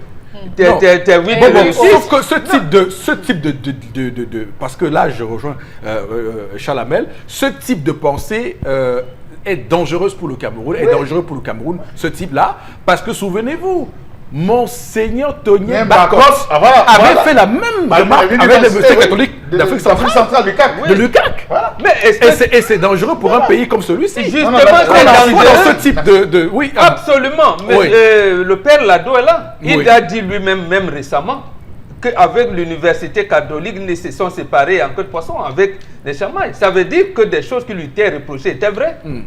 Étaient aussi vraies. Donc voilà. Ah, absolument. Ça veut dire donc que lui aussi, il avait certains relents qui étaient reprochables par le top management de son établissement. Enfin, je veux dire juste qu'il faut qu'on fasse, il faut qu'on fasse la part des choses. Est-ce que, Quand ceux il y a qui ont- du tribalisme, est-ce que ceux qui ont il réussi faut- à ce concours-là étaient des méritants On ou pas? ne sait pas. Déjà parce c'est- qu'au c'est- départ, la base n'était pas bonne. Maintenant, ils ont eu les notes suffisantes qui les permettent de réussir. Allez même interroger la qualité des notes. Oui. Même la qualité des notes, même est par là. Ça la mêle, c'est pas là le débat. C'est pas là le débat. Le débat à quel Le niveau, débat est que donner les chances à tout le monde. On ne dit pas que ceux qui ont réussi Si les faits sont établis, bon. Mais justement, c'est le chargé des examens. Les faits ne sont pas quoi C'est le chargé de l'examen qui a dénoncé. Il faut qu'il confirme. En tout cas, il y a des Voilà, raisons. mais ces propos sont de Il y a des C'est pour raisons ça de- qu'on dit, il y a des à ce raisons- moment, il y a c'est des pour ça que raisons- moi, il y a des je raisons ne de dédouane penser. pas le ministre, je ne le condamne pas. D'accord. Mais j'attends que le responsable des examens, qu'il affirme, qu'il Ok. confirme les propos qui lui sont attribués. Tendance va également dire son mot là-dessus. Est-ce que tu m'as posé la question? Non, sur cette affaire est-ce que tu comprends ceux qui estiment que le ministre Bonchou est tribaliste? De qui? Non, Eric, non, c'était une Non, parenthèse. mais attends, mais c'est pas Mais possible. j'aime un peu savoir, les concours là même, les enfants là devaient composer une fois trouver le travail pour Non, ils vont Ils avoir vont d'abord l'école. à l'école. Ah, les NAM, donc ils Non, c'est partaient pas d'abord. les Allez, Mao. C'est à l'EMAO. C'est à les- Otogo, c'est à- une c'est au école qui Togo. forme les architectes, les urbanistes. architectes. Ah, là je comprends. Auto. Tu sais qu'on parlait d'atouts de l'école, je m'embrouille. Et j'ai constaté qu'ici au Cameroun, même, au Cameroun, même quand on dit qu'il y a concours, ça part que de bouche à oreille. Voilà. Et parfois, Donc c'est pas un fait isolé. non, ce n'est pas isolé. Voilà. Parfois, on peut un moment, on te dit que concours bouche de à telle oreille. place, Oui, oui. concours sur telle place. Souvent, on rend public quand les gens ont déjà composé. Et parfois, on Voilà. te dit, quand tu lis ça après, donc tu lis comme aujourd'hui, les concours, on ferme la langue. La fermeture des dossiers, c'est après 2 ou 3 jours. On dit souvent que pour faire un concours, tu peux aller où c'est cahier judiciaire, où c'est quoi, avec un Là dans où ton tu village. es né, Oui. voilà, il Oui. sait de Il y a casier les gros mots là, on dit que judiciaire. pars dans ton village et ramasser quoi encore. Monte au parquet, Bulletin fais numéro ceci. 3. Fais ceci. Et parfois même, le temps de voyager, qu'on a à boucler tout. Donc les concours au Cameroun, bref, c'est mon constat. Bref, c'est une remarque. Donc, On lance les donc concours Jacques de Bonchou droit. est tribaliste ou pas? Oui, ça part de bouche à oreille. Comment il Elle peut dire ne que ce fait n'est pas que les ça, gens ne de l'Ouest? fait pas Non, que il ma a dit que ce fille n'est que les est gens. de- Attends un peu, maman. Il dit que ce n'est que les gens de l'Ouest. Ça s'est dit. N'est-ce pas, on a dit au Cameroun que même si tu es comment, nous sommes tous africains, nous sommes tous au Cameroun. Et chacun sa chance, chacun son cerveau. Tu m'en as, Eric. Chacun a sa chance, chacun a son cerveau. Le cerveau que j'ai, tu n'as pas le même cerveau que moi. Voilà. Le cerveau que j'ai, Flora n'a pas le même cerveau. Donc, chacun, on laisse la possibilité à chacun. On donne à César ce qui appartient à César. Voilà, et le plus le plus Je sais pas si- méritant passe. Voilà. Ce qui est le cas ici, hein, parce que c'est un concours Il ne peut pas dire où- précisément les gens de où- l'Ouest. où ceux qui ont... Retire ton mot. Voilà. Retire ton mot, cher ministre. Ce n'est pas le ministre. C'est pas le ministre. C'est pas lui. Il a C'est le accusé. sous-directeur. C'est le sous-directeur qui l'accuse. Non, il n'y a pas que lui qui accuse, il y a d'autres qui ont accusé également. Il est Donc, peut-être le plus mot, le là, il faut porte-parole que vous retirez ça. le plus clinquant. Alors, Florazé, vous, sur cette affaire, je voulais vous entendre. Alors non, je crois que, vous savez, il n'y a pas de fumée sans feu également. Mais je vais également rester un tout petit peu très strict comme Bombok pour équilibrer les choses. Mais je tiens également à rappeler que les concours au Cameroun ont toujours été pareils. Hein. C'est-à-dire que les étudiants sont toujours, apprennent la date des concours un tout petit peu tard, ils n'arrivent pas à se préparer et tout. Allez dans la rue, interroger les étudiants, ils vont vous dire. Et c'est justement notre commun. Que voulez-vous, quand une telle polémique éclate, on doit se poser réellement des questions. Excusez-moi, je ne veux pas dire que le mérite, ça existe. Mais nous sommes habitués à la méritocratie. Nous ne sommes plus habitués à la méritocratie dans nos différents concours. Je rappelle que Mais je viens... pour ce cas précis, Bon, on a un c'est sou- pas une question de mérite parce que les Non, étudiants puisque en le- question, oui. leurs copies ont été corrigées à Lomé au Togo. Mais Donc, puisque les le Camerounais- ministre l'a certifié, il a dit Voilà. que la liste est sortie et, ils sont les ont méritants été- qui sont là. Ils ont été les premiers d'ailleurs sur cette liste, ce sont vraiment les majors de cette liste. Voilà, Il donc, qu'on- mais on s'interroge qu'on- tout qu'on simplement le parce rappelle. qu'on est quand même habitué Oui. au tripatouillage, on est quand même habitué que l'accès au concours est un peu ambigu. Ne dites pas aux Camerounais de ne pas s'interroger. Maintenant, si ce sont les méritants, ok, d'accord. Et Non, que c'est si que les uns et dans les ce autres pays, non, la assument question leurs que ça pose, propos, c'est que dans ce pays, on est tellement habitué à des concours qui sont faussés à la base qu'on croit que tous les concours sont faussés à la base. C'est ça le problème. Voilà, c'est ça la question. Mais ça va empêcher les Camerounais aussi de s'interroger. Oui. Qu'on aménage justement, la plateforme des concours au Cameroun. Ah, est-ce qu'il n'y a pas souvent certaines incompatibilités justement au niveau de la définition des dates? On est tous d'accord qu'il y a souvent, pour certains concours, les étudiants apprennent la date à 1 semaine, à 3 jours, à 4, etc. et tout. Donc maintenant, je ne viens pas pour dire qu'il n'y a pas de mérite, il n'y a pas de concours où les étudiants qui méritaient pour ce ces concours places précisément. ont eu. Donc maintenant, on a quand même des personnalités, enfin on a un sous-directeur qui s'exprime sur la question. Que voulez-vous, on est obligé de s'interroger. On est obligé de s'interroger par rapport à cette actualité. Il faudrait que ce sous-directeur nous dise s'il est assumer ses propos. Non, mais et qu'il nous dise comment il a pu ne pas lui aussi savoir. Parce qu'il aurait, s'il avait eu l'information, il aurait pu préparer le site d'information comme. En étant responsable. Si le ministre a empêché que l'information soit rendue publique. Non, comment? Je veux dire, comment? Mais il y a tellement d'interrogations. Lui, en étant responsable de cet examen pour la partie Cameroun, il aurait pu rendre public. Si le ministre a fait une rétention d'information et que lui, il a eu l'information après. Non, bon, pour ce concours-là, ça impose. Puisque sur leur site, j'ai vu leur site. Le site est là. Ça veut dire que tous les cadres au ministère de l'Urbanisme, on est là tous les jours pour regarder le concours. Mais c'est leur travail. Non. Mais vous dites, justement. Non. Mais ils sont payés pour quoi? Le Cameroun est membre de cet organisme. Oui. Avant même la vie, on envoie des notes.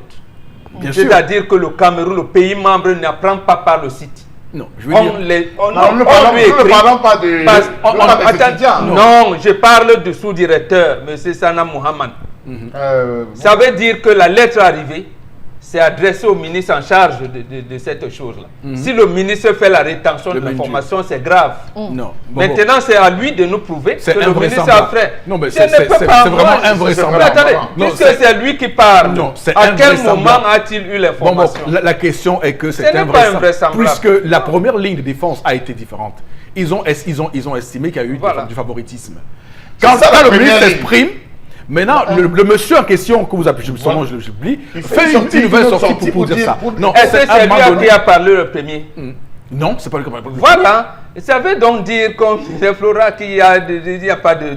En tout cas, ça interroge sur le rapport que nous avons au concours dans ce pays. Absolument. Absolument. On termine. La dernière information, Eric Fopoussi, c'est en sport. Que se passe réellement dans la tanière des Lions indomptables? Parce que sur les réseaux également, on s'interroge justement sur les menaces de Clarence Seedorf qui dit vouloir démissionner. On se pose bien des questions. Et puis Clarence et son compatriote Patrick Cleaver, donc déjà depuis le 10 août dernier, en qualité d'entraîneur national, entraîneur adjoint, sont comme perdus dans la tanière des Lions indomptables. Où ça coince à travers cette information? Il faut rappeler qu'à quelques jours du regroupement des joueurs de la sélection Fayon à Nairobi au Kenya, donc Seedorf n'est toujours pas fixé sur l'identité de ses collaborateurs, sur le kit même préparatoire et indispensable pour leur stage, rappel en préparation de cette rencontre avec le Comore pour les qualifications à la CAN, les éliminatoires à la CAN 2019. Ce retard, en tout cas sur la toile, qui inquiète les internautes, intrigue même certains internautes et puis qui laisse transparaître certaines polémiques comme quoi Clarence Seedorf n'est donc pas encore habitué au train-train et certaines incompatibilités justement camerounaises. Aux inconcrétés camerounaises, comme avec les concours. Non, il est habitué. Bon, oui, allez. Jusqu'à quelques jours, il n'est pas encore prêt. Il n'a pas postulé, il est arrivé là comment? Bon, ça c'est voilà. On allait le solliciter. Il sait bien que c'est un poste qu'on acquiert par un avis d'appel. Oui, mais encore camerounisme, parce que dans le pays sérieux, le pays sait quel coach il veut, il va chercher le profil de coach qu'il recherche. Pas dire venez postuler avec des... Cher ami, c'est un footballeur professionnel de haut niveau. Oui. Il a été un entraîneur de haut niveau. Non. Il a été licencié Bon, là-bas. là encore, c'est moi. Il Au connaît niveau. les rouages du football. Il sait comment on sélectionne, même au Real de Madrid où il était, à Milan, à partout. Il le sait. Et Mais- en plus, mais cet amateurisme il camerounais, vient là, de Suriname. Il sait bien que les gens avaient postulé avant lui. Et qu'on a enlevé tout le monde. On est venu les chercher. Donc, oui. C'est Et comme- quand- qu'il ne se et plaint il pas. sait, non, qu'il ne se plaint pas. Qu'il ne se plaint pas. Il sait également que lui, en venant en disant, moi, les gens qui jouent en Chine, en Grèce, je ne les prends pas. Je prends les vrais gens. Il a commencé à poser les bases normales. Mais À il y constituer a, son staff. Ouais. voilà, à constituer essentiellement. Maintenant, il doit aussi attendre que on peut lui dire des choses. C'est pour cette raison précisément que la FIFA avait exigé que les entraîneurs fassent des points de presse lorsqu'ils dévoilent la liste, lorsqu'ils prennent la liste finale, l'avant le début de chaque match et après chaque rencontre. Voilà. C'est-à-dire que le football est un sport de masse. Vous devez communiquer avec tout le monde et savoir que ce qu'on vous reproche vous soit dit. Et D'accord. vous Apparemment, devez il y a vous un manque expliquer. de communication, donc. Ok. Flora, Jusqu'à regarde, ça, Tendance va également dire un il mot a là-dessus. démissionné où il veut. Il menace. Il menace. Ah, il qu'il est arrivé il est, quand il maman. est dépassé, tendance. Il est arrivé, je suis sûr que les Camerounais, on a stressé jusqu'à... Le bonheur des uns fait le malheur des autres, Eric. Pendant qu'il veut partir, les gens pleurent même pour avoir sa place. Les gens pleurent comme ça. C'est sûr qu'il est arrivé à ceci. C'est sûr qu'on l'a trop stressé. Maintenant, c'est sûr qu'il est arrivé, il a fait son équipe, on lui dit que non, tu peux pas mettre tel, tu vas ajouter tel, tu vas ajouter tel. Il dit que merde. Vous me commandez, ouais. Ah, il veut Mais il comment? peut Lui, être capricieux. moi, je Eric. suis convaincu qu'il ne connaît pas ces joueurs. Il peut être capricieux, hein. Il a dit, président, Wow. et où sont les joueurs que vous avez? Où jouent-ils? Voilà, où jouent-ils? On lui a dit, il a dit, bon, je prends tel, je prends tel, je prends tel autre. À la Je à peux la encore Lucienne. peut-être son adjoint qui était directeur sportif au Paris Saint-Germain peut connaître les Camerounais, mais il les connaît de manière vague. À la lui, sinon. Ou, et le joueur de l'Elite One ou les Edding qu'on a pris, il a vu jouer quand? À la lui, si. Comme il menace de partir, vraiment ne le baratinez pas. Parce que si je connais le comportement des Camerounais, si vous le baratinez, à la longue, il ne va même pas rester. Ce D'accord. n'est que le début, Emma. Ok, c'est bon. Laissez-le partir, vous passez à autre chose. Parce Merci. qu'il ne va pas céder à vos caprices. Oh, merci, on est Non. pris par le temps. On va rapidement Confiance. déclencher interpellation de ce matin, madame, messieurs. On vous remercie de nous rester fidèles. Donc,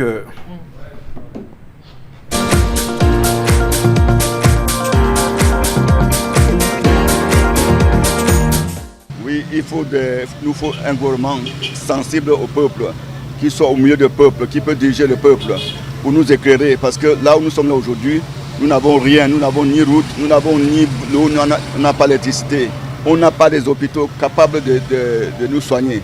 Et ça fait mauvais parce qu'un peuple qui veut se développer a tous ses atouts pour lui. Il faut ça pour nous encadrer, pour nous diriger. Ce sont ces principes-là qui vont nous guider, qui va guider le peuple camerounais afin qu'il sorte de l'ornier là où nous sommes. Parce qu'à l'heure actuelle, nous ne sommes pas. Il est impossible pour un jeune de se développer aujourd'hui. Parce que vous voyez comment les gens sont en train de quitter le Cameroun, de quitter l'Afrique pour partir parce qu'il n'y a pas la main-d'œuvre. Les gens ne peuvent pas travailler, il n'y a aucun moyen, il n'y a aucune subsistance.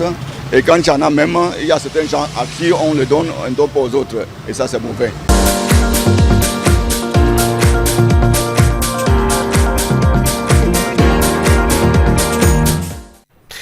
ah, le Cameroun, trop de problèmes avec ces personnes qui sont souvent appelées à donner leur avis sur la marche du Cameroun avec interpellation et qui semblent dresser là tous les problèmes, les maux qui minent ce pays et appellent à un bon dirigeant. Là, c'est un compatriote qui s'exprime. Bengan, comment vous commentez cette interpellation ce matin? Je suis de l'avis de notre compatriote qui estime, peut-être ça ce sont mes termes, que la transition démocratique est dans l'impasse dans notre pays.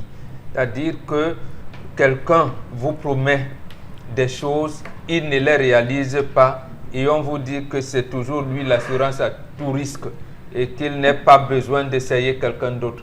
Or, le premier principe d'une démocratie, c'est l'alternance au pouvoir. Vous partez, vous pouvez revenir. Donc voilà un peu, vous estimez que, moins le peuple, parce que dans des pays sérieux, c'est le peuple qui a la dernière décision. Mais dans notre pays, nous n'en sommes pas encore là. Il fallait au moins commencer par l'alternance au sommet de l'État. D'accord. Charles Amel Bachou. Alors, Monsieur Rifokoussi, lorsque nous évoluons dans un pays où les gens sont avec vous de corps et l'esprit ailleurs, Oui. il faut vous poser beaucoup de questions. Hier encore, je discutais avec quelqu'un qui m'a fait comprendre que dans certaines administrations, il y a certains responsables qui font circuler des papiers où chacun doit mentionner son nom, prénom, numéro de matricule. Ça a d'abord commencé par là, en disant qu'il devait avoir aussi des affectations, la liste devait aller à Yaoundé ou par rapport à la bonification, par rapport à l'élection. Et après, c'est arrivé que pour tout meeting qui sera organisé, si vous n'êtes pas là, on a déjà vos noms et prénoms, on a toutes les informations sur vous, vous allez voir ce qui va vous arriver. Donc je pense que je rejoins là peut-être Bombok avec cette idée. Il faut véritablement, M. Eric Fopoussi, l'alternance. Et je crois qu'il est plus que temps, tous les citoyens, même les enfants de 10 ans avec qui vous discutez, vous disent vraiment il faut que les choses changent dans ce pays. Donc je pense que l'occasion est là devant nous, la conscience de tout un chacun appelé, on s'est tous inscrits, il faudrait qu'on aille véritablement prendre les mesures qu'il faut pour que les choses changent. Donc on n'est pas loin de l'appel des évêques du Cameroun, même si après il y a eu cette désolidarisation de cet appel-là, qui demandait aux Camerounais de bien lire les programmes et de choisir leur champion en âme et conscience. Donc on verra bien quels seront les résultats qui émaneront des urnes au soir du 7 octobre prochain. Alors Florazé, on va faire recours à vous pour la suite de ce programme et avec vous on va prendre quelques messages. Oui. Thierry Fotso à Bamenda qui dit qu'il faut d'abord reconnaître que ce concours ne dépend pas du Cameroun et la politique d'équilibre ne lui est pas appliquée, même si tous les enfants d'un même père, il n'y a pas de souci. Certaines régions du Cameroun sont reconnues excellentes dans ce domaine bien précis. Donc, il peut arriver souvent que les candidats d'une certaine ère soient absents complètement et du coup, donc, ça crée un moyen d'équilibrer. Et je suis entrée à l'INS de Douala, de Yaoundé en 2012, second cycle physique. Sur 25 retenus, les 23 premiers étaient issus d'une même région. Que faire? S'interroge donc Thierry Fotso. Problème de tribalisme au Cameroun. Monsieur Priso pense qu'il faut reconnaître que ce problème est réel dans notre pays. Donc il faut être de mauvaise foi pour ne pas le reconnaître. Une autre réaction ce matin, les résultats de ce concours vont nous aider à démontrer certaines réelles statistiques. Les statistiques, c'est corrigé là-bas. C'est envoyé par une agence, c'est envoyé par une entreprise de courrier. C'est corrigé, tout est renvoyé ici, là, à moins que entre l'environnement où les gens composent et le lieu où c'est parti, parce que ça va même sous bonne surveillance. Vraiment, il faut... Alors, ce qui est intéressant dans l'une des réactions, et ça, c'est intéressant, là, il faut qu'on le dise, c'est la question de l'équilibre régional. Il faut dire qu'eux, ils sont étrangers, ceux qui corrigent les copies. Donc, ils n'ont pas la carte, ils ne savent pas si un tel est de l'Ouest, si l'autre est du Sud ou du Nord. Eux, ils ne savent pas ça. Eux, ce qu'ils regardent, c'est est-ce que vous avez réussi à répondre à la question posée sur votre copie. Si vous répondez, c'est deux barres. Même l'équilibre régional n'est pas une bonne politique. Voilà. On a décrié comment ça a été, on a commencé à le décrire depuis 80. J'ai peut-être l'impression qu'ils voudraient dire que le pouvoir du ministre ne s'étend pas seulement au Cameroun. Le ministre a une influence certaine, même sur l'école. Non, je pense que ce que j'entends dans les discours, c'est que le ministre aurait pu appliquer l'équilibre régional dans la réception des dossiers. C'est-à-dire que s'il y a 1000 concurrents, non mais j'interprète, s'il y a 1000 concurrents à ce concours, on repartit 100 par région. Et que si l'Ouest a plus de 100, on dit que ça suffit. Est-ce que c'est du ressort du ministre de trier? Puisqu'on parle d'équilibre régional. Moi, c'est pas ce que j'ai. Un niveau de l'information. Est-ce que les régions étaient au courant qu'il y avait un concours? C'est ça, c'est la première question à se poser. On attend la sortie du sous-directeur qui vient nous dire que c'est pour comment ceux qui ont concouru ont eu l'information. Justement, on dit que l'information a été distillée dans les ça c'est on dit.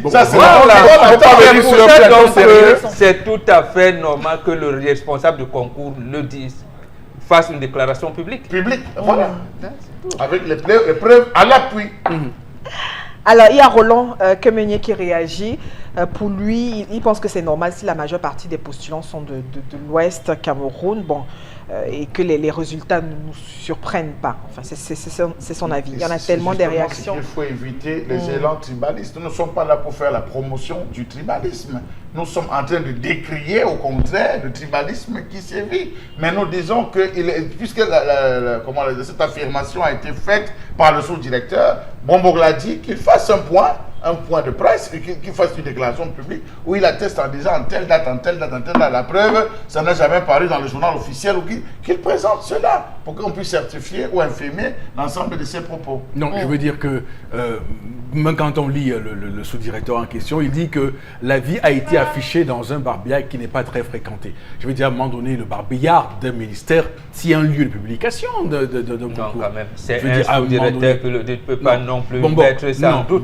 Si on vous dit que la base de constat qu'il fait, non, mais son barbillard, il n'y est pas. Non, il est en train, il y a un sous-directeur qui est en train de saquer son ministre, et ça vraiment ça dans ce peut pays. être possible, mais on ne peut pas. Il aussi, ce qu'il dit, nous, on ne connaît pas la fréquentation de ce barbillard. Je ne sais pas comment se passe dans ce et ministère. c'est lui, vous ne savez pas quelle discussion il a eu avec le ministre qui est son supérieur hiérarchique. C'est bien le ministre qui lui donne des indications du concours. Mais visiblement, donc, vous savez pas. Mais si cette déclaration a été faite, si ça vient de lui, ça c'est insubordination, ça c'est un manque de respect à la hiérarchie. S'il l'a dit, ça veut dire que pour le coup, ce sujet doit être sanctionné. Oui, mais justement, si c'est à ce moment que le ministre lui dit va afficher le concours, rend le concours public, c'est le ministre qui doit être sanctionné. Alors, il y a pour la réaction d'un autre téléspectateur par rapport à ce concours depuis 6 ans. Plus de 6 ans, les ressortissants de l'Ouest constituent 90%. Est-ce que parce qu'ils ont déjà été informés qu'à chaque fois ils réussissent? S'interroge ce téléspectateur. Une autre réaction, il y en a tellement. Hein.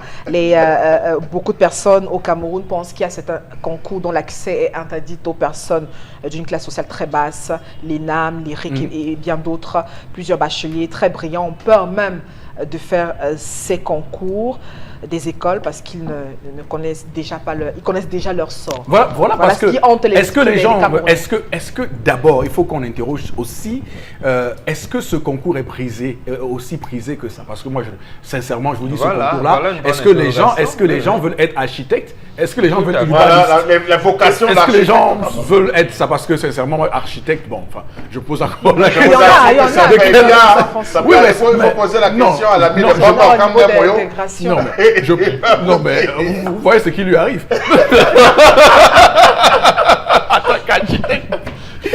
Puisqu'on va vous récupérer les architectes chinois et japonais pour venir concevoir tout dans ce pays. Vous voulez quoi, fidèlement? Oui, Alain APK13 pense que dans un pays sérieux, on doit se soucier de l'équilibre régional en ce qui concerne les différents concours. Voilà.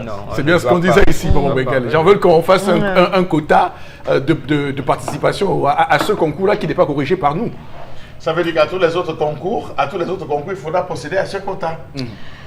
Alors, il y a un téléspectateur qui s'interroge vraiment, c'est formidable au Cameroun. Si notre tribu était représentée majoritairement dans les résultats de ce concours, allait-on accuser le ministre de tribaliste? Donc, oui, puisqu'on a décrit ce qu'ils étaient passés à la police. Non, Bobo, non. Le problème, c'est que le ministre est originaire de l'Ouest. Ça amplifie le problème. Vous voyez que c'est faux. Ça amplifie le problème. Je ne pense pas qu'on devrait accuser le ministre. Rappelez-vous, quand l'université des Montagnes organisait ces concours, et puis il y avait 80-90% des ressortissants de l'Est qui passaient ces concours, ils étaient tribalistes. En tout cas, s'interroge notre cher ami qui pense que c'est le mérite tout simplement. Une autre, il y en a tellement des réactions. Parce que les Camerounais sont réfractaires à l'injustice. Non, c'est une injustice. Non, il faut dire que c'est une injustice. Ça veut dire que le ministre, lui, se retrouve dans une affaire embourbée dans un scandale, sans qu'il ne soit sans être coupable. Mais il veut dire que c'est une injustice, c'est injuste. Et depuis qu'il est là, et depuis qu'il y a eu plusieurs parutions, même avant lui, il y a eu bien de... Le ministre Bointou n'y est pour rien. Il faut regarder aussi les NAM, Polytech, l'UT, Douala et bien d'autres. Je peux vous dire que connaissant ce Cameroun, quand il y a une information qui sort, il y a des gens qui peuvent bien, même quand c'est pas Silencier. autorisé, Ouais. ça se retrouve sur Facebook, Sur WhatsApp, Facebook, partout, des trucs confidentiels, hein. Ouais. Des infos confidentielles. Une telle Ouais, mais information j'ai ne peut rien compris. pas, une information comme ça ne peut pas être cachée. Et puis il faut dire que c'est Les gens depuis même peuvent que même- ça rôde sur la toile. Je dis, la première sortie, Ouais. M. Eric Foposi tenait sur les gens de l'Ouest. Où quelqu'un allait sur le journal, il a signé sur tous les noms. Oui, il s'était penché. Lorsqu'on a été démonté par le secrétaire général, on est revenu avec cette autre thèse, après quoi on a... Oui, dans ce pays, il n'y a Dans pas ça, une l'information. information qui peut se cacher. Quand je vous dis que des documents, des dossiers confidentiels se retrouvent sur WhatsApp, sur Facebook, je ne pense pas qu'un avis de concours comme ça peut rester. Voilà. Il y a toujours un secrétaire Yeah. ou un planton qui va vous... Sont balancés Ça, la sur vie de WhatsApp. publication. Même de- les murs, les Peut-être à oreilles. ce moment-là n'a pas Les murs, d'intérêt. les oreilles, maintenant. D'accord. L'intérêt commence quand on soupçonne qu'il y a un problème. D'accord. En tout cas, merci beaucoup pour ces différents messages. On va se dire au revoir. Madame, monsieur, passez un très bon week-end. On se retrouve lundi prochain. Que Dieu bénisse le Cameroun.